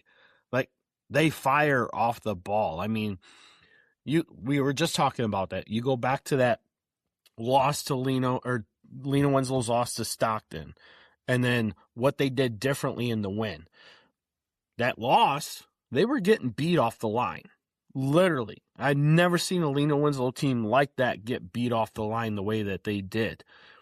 What they did differently in that semifinal game, they were the ones in control. They were the ones winning the line, getting off the line first and fast. They're not slow. They're big. They're not slow. They're going to get off that line quick. They're going to bury you. And honestly, you can throw your grandma in the backfield when you have an offensive line like that, and she's going to run for 2,000 yards, even with the walker.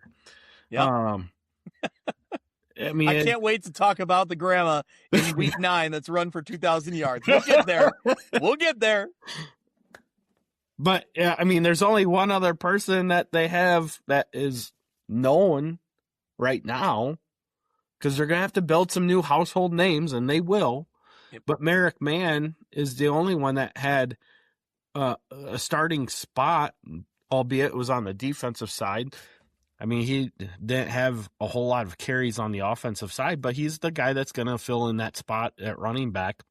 And, of course, they're going to have to find 2 others, and I'm sure, he didn't list any of those names, and I haven't received any information from him yet. But do you think that's strategic, why he's not giving away those other names?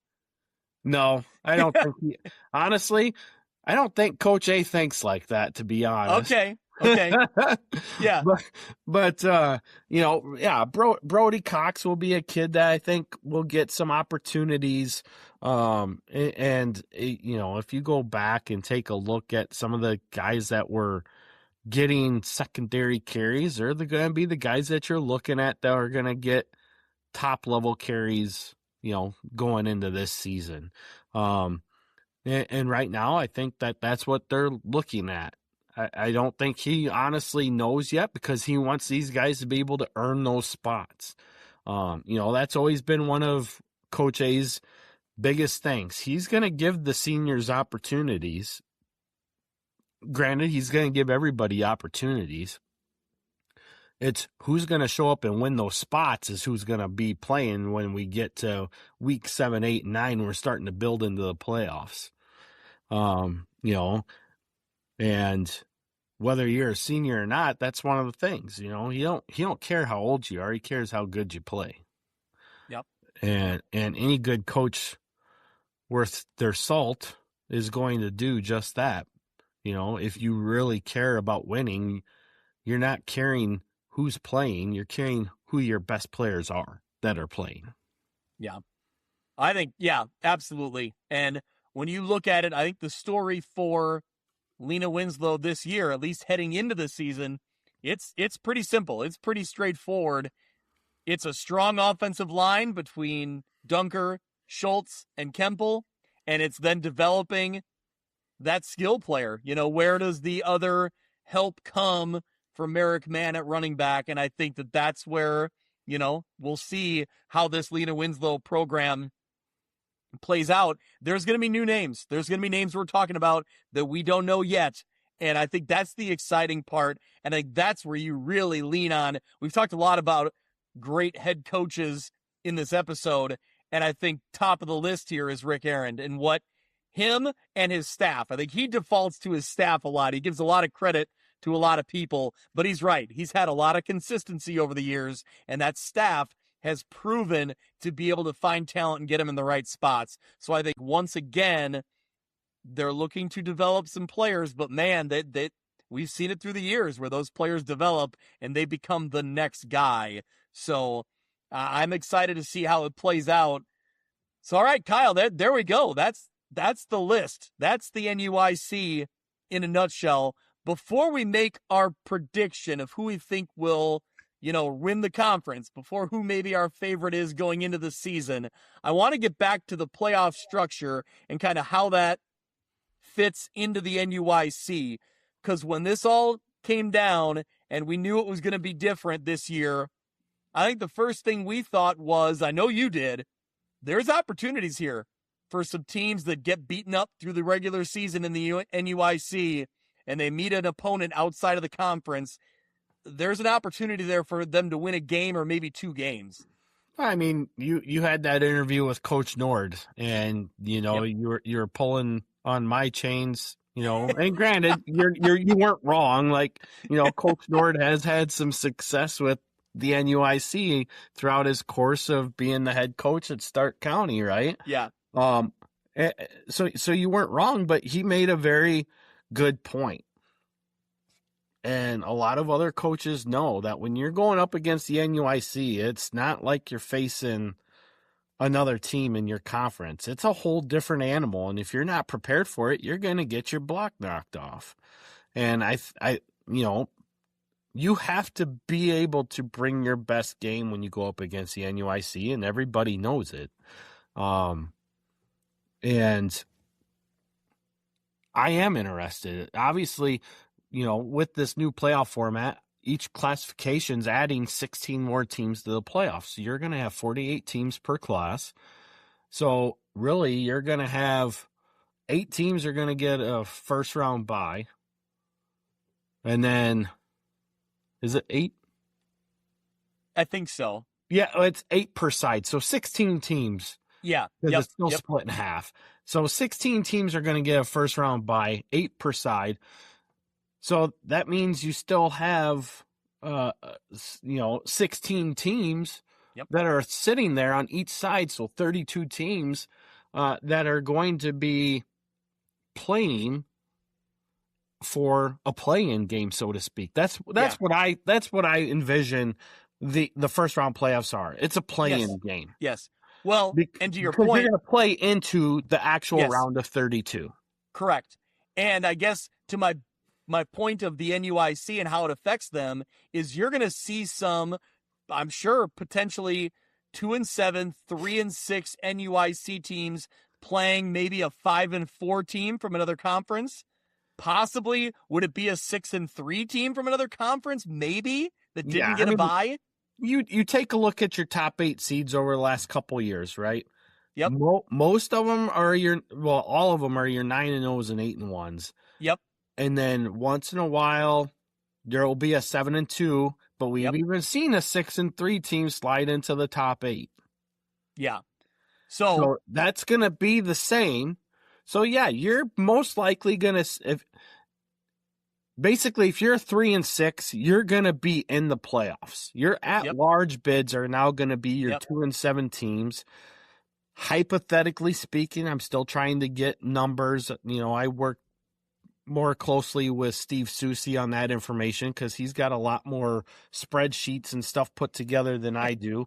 I'm still working on putting stuff like that together. I go about it. He's the guru. He is. And I mean, he's got spreadsheets upon spreadsheets and pivot tables and all that other stuff that I just don't have that kind of time. Yeah. Because, I mean, he works in journalism and he works in sports journalism. So that's kind of, his niche of what his job is. This is passion driven for me.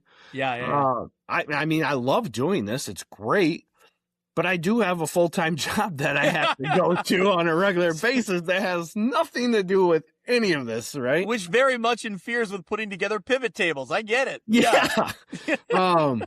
No, but to the bigger point, I think that we're going to see an NUIC team that comes in at 3-6, and whatever the record they get paired up against from another conference, I think we're going to find that they have a very good shot of winning that play-in game, and then maybe depending on where they go from there, I'm intrigued to see how this helps the NUIC because, Kyle, over the years, we've always had that what if. There's a 4-5 team out of the NUIC. Man, what if they had that chance? Because of this game and this game went differently, they would have been in anyway. Like, there's a lot of what ifs that are going to be answered here. And who knows? I don't know how it'll play out, but I think it will benefit the NUIC. Well, and, this is, honestly, I even put it out there on Twitter when everybody was complaining about the expanded playoffs. And granted, don't get me wrong, I was not an advocate for expanding playoffs. I put that out on Twitter as well. But at the same time, I was open to it because of this exact scenario. I want to see what our 3-6 and 4-5 teams that don't make the playoffs can do when they're in the playoffs. And, when you take a look at seeds 9 through 24, right? Yeah, 9 through 24, you're going to be looking at teams that are going to be, 3-6 going up against 5-4. Maybe you have a 6-3 in there that is going to be the 9 seed that's going to go up against the bottom seed, which will be a 2-7 team, which is fine. I don't have a problem with it, to be honest, because we've seen time over time where there are teams in other conferences that are just better that are missing the playoffs. And what I'm most excited about is, and it's not just NUIC based, it's just in general base, is that our round of 32 is going to be a real round of 32 now. I'm more excited for that. I mean, I've heard so many people out there saying, oh, it's bullshit. You're going to have a 9-0 team playing a 2-7. It's like, that 2-7 to go play a 9-0 is going to have to beat a 5-4 or 6-3 team. Do you think they deserve it? Damn right they do. Yeah. Because they had to win their way to get to that 9-0 team anyway. Yep. I'd rather see that because it's probably going to be more competitive than the bullshit we've been seeing in the first round when most 9-0s are winning by running clocks by halftime. Yeah. You may see some motivated teams. Now, all 2-7, 3-6 teams are not the same. But I think that in years past, there'd be some 2-7, or should I say 1 or 2 win teams late in the year that, guess what? Their motivation's gone because they know they can't do anything else. They're never going to get an extra game. Now, maybe you don't see that motivation go away so quick because they do have an outlet for one more game. So, yes, I was not necessarily in favor of this change. I don't think it fixes a lot of the problems that people think it's going to fix. But if I'm looking at, here's what we're dealing with, let's figure it out, there are some interesting aspects to it, and the NUIC is a big part of those kind of interesting aspects that I'm looking at. So, 1,000%. And to answer your question, because I kind of beat around the bush a little bit, I am excited because I do feel that we're going to see more NUIC teams in the round of 32. Let's be honest. Yeah. There you go. And that's kind of what I was getting at from the very beginning. So I'm interested to see how it plays out because I think you could be correct. So All right, Kyle, we've talked about all the teams in the NUIC 11-man division here. Are you ready to put yourself on the line and pick a conference champion? Now, it's early. We're not even close to week 1 yet, but we're going to call it out. We're just going to put ourselves out there on the line. Mitch gets to avoid it because he missed the episode, so he doesn't have to put himself out there yet. But where are you going here, Kyle? Well, it would obviously everybody's pick would say Lena Winslow, right? Yeah. But I am really, really impressed with what Stockton returns. And I always have to laugh because even in the best of years, Coach A will never, ever pick himself to be conference champion. And I don't blame him. I'm just saying, I mean, that's just overall respect of what he has for other teams within the conference. But wouldn't it be something if Stockton repeats as conference champs? I mean, that's kind of what I was looking at too. And it's wild to think like, yeah, they could repeat as conference champions. And depending on how it all plays out, Lena Winslow still has state titles, a state title that could go along with it. But Stockton could win it 2 years in a row. And I think that I got to be honest, I wasn't sure which way you'd go, but I was kind of leaning Stockton too.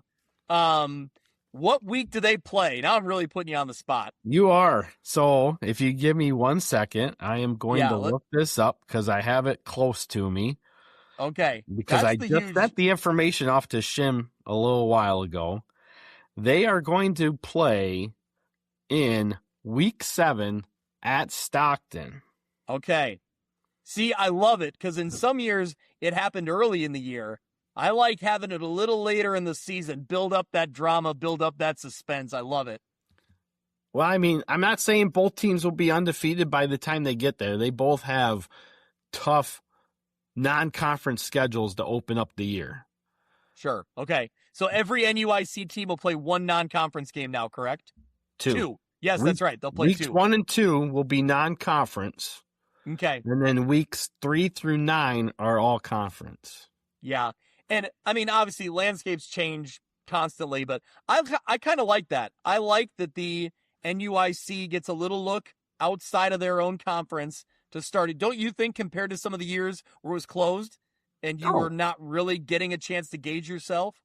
Oh, 1,000%. I mean, back when we played, well, I shouldn't say we, back when I played my freshman year, we were still just the Northwest Illini Conference, and the Upstate Illini Conference was its own conference. Yep. So we had 3 non-conference games. I remember we went down to Biggsville and played Biggsville there you go. when they were still Union High School, and then we played Schulzburg, Wisconsin, and we had somebody else. I can't remember. Oh, it was Manlius, Tampico, before they became Bureau Valley. Oh, there you go. Those were our 3 non-conference games. And then when we formed the Super Conference, the Upstate Illini Conference, in 1996, then everything went to cross-divisional play, which still was fun. I mean, granted, I got stuck with Milledgeville all 3 years of, their good runs. On top of Galena was in the middle of their heyday at the same time. But, we were able to play. Polo was another one. We played Pecatonica 1 year.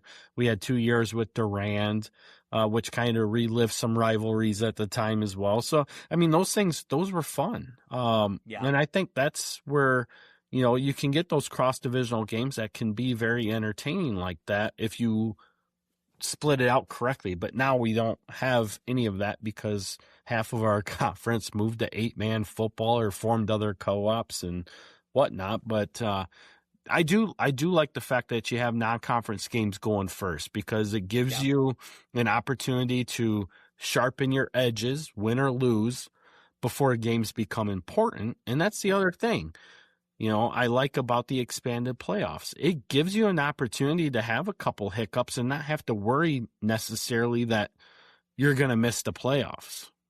Yeah. because you have more opportunities once you get into conference play to get into that playoff picture anyway. Yeah. Man, I'm excited. This has been okay, Kyle, did you hear last week we talked about it? You can go back and look. I think the numbers would back me up. This NUIC 8-man preview episode, year over year for the View from the West podcast, always one of our most listened to podcasts. So they know that Kyle Kampmier brings the goods. He brings the gold here. I don't know if it's me. I mean, it's definitely your show, but so I'm not going to take any credit for that. That's all on you guys and what you guys have built. So I mean, kudos to you guys for doing what you do, because you're expanding viewership all over the state. But I did hear that. I have gone back and looked at your YouTubes to just take a look and see, and I have noticed that trend as well. Yeah. So you're not wrong, and it is exciting. And obviously a lot of people around the state want to listen into some of the 8-man stuff, but everybody knows that when you're talking NUIC football, you're talking about state championship caliber football, and people want to know. And I think that's why you get so much viewership. They know what's in their conference. They want to know what's up here. Yeah. No, I love it. And that's kind of, Mitch and I said we'll throw down the gauntlet to every other conference and try to beat it out for this viewership, because it's you guys, the NUIC always carries the banner for us in the preview episodes. But Kyle, is it true that you've already booked a hotel room at State? I did. I booked 2 nights down in Normal, same hotel that we've stayed at for the last couple of years. I love it. Already booked, ready to go, and definitely excited for another opportunity to get back down there, and hopefully we don't get chased away by a snowstorm, because I'm really looking forward to the instant reacts in the hotel lobby. That's what I want that. So Kyle Kampmier already advancing to the state championship game. He's all over it. So now let's get teams there. Let's get our full coverage there, because last year was a ton of fun, like you said, until we kind of got chased out by a snowstorm and we all had to get home and get settled in before it really came down. So anyway, I'm looking forward to it. I need to book mine sooner than later as well, because regardless of who's there, I want to be there. I want to be there with you guys, and we're going to be covering it and talking about it. So it'll be a ton of fun. So, all right. Well, Kyle, thank you so much for stepping in. This is only the beginning of how many times you're going to be on this show. Oh, man. Let's get some Friday live shows. Let's get an instant reacts kickoff or a View from the West kickoff party, and obviously the instant reacts and everything in between. So I'm excited, man. Another year is here, and we're ready to go. It's only the best, and it's the best time of year. I don't know what it is about August. I mean, obviously we're not there yet, but it's right around the corner. But when we hit August, it's time for those Friday night lights, and there's no better time of the year. Yep. Well, thank you to everyone who listens, who follows along, who subscribes on YouTube. Continue to follow week over week. We'll have our preview episodes for every conference we cover: the Lincoln Land Conference, the Big Northern, the track, the Western Big Six. All of it's coming down the way. So stay tuned. A lot more previews to come, but it's been good to get this one in the books. And Kyle, we will talk soon, my friend. That'll do it for this week's episode of View from the West. I encourage you to subscribe on YouTube and follow wherever you listen to podcasts. Find us on X and Instagram to keep up to date on our latest news and content. You can also contact us through email, viewfromwestpod@gmail.com, to share stats, stories, or information. Thank you to everyone who listens and supports local football.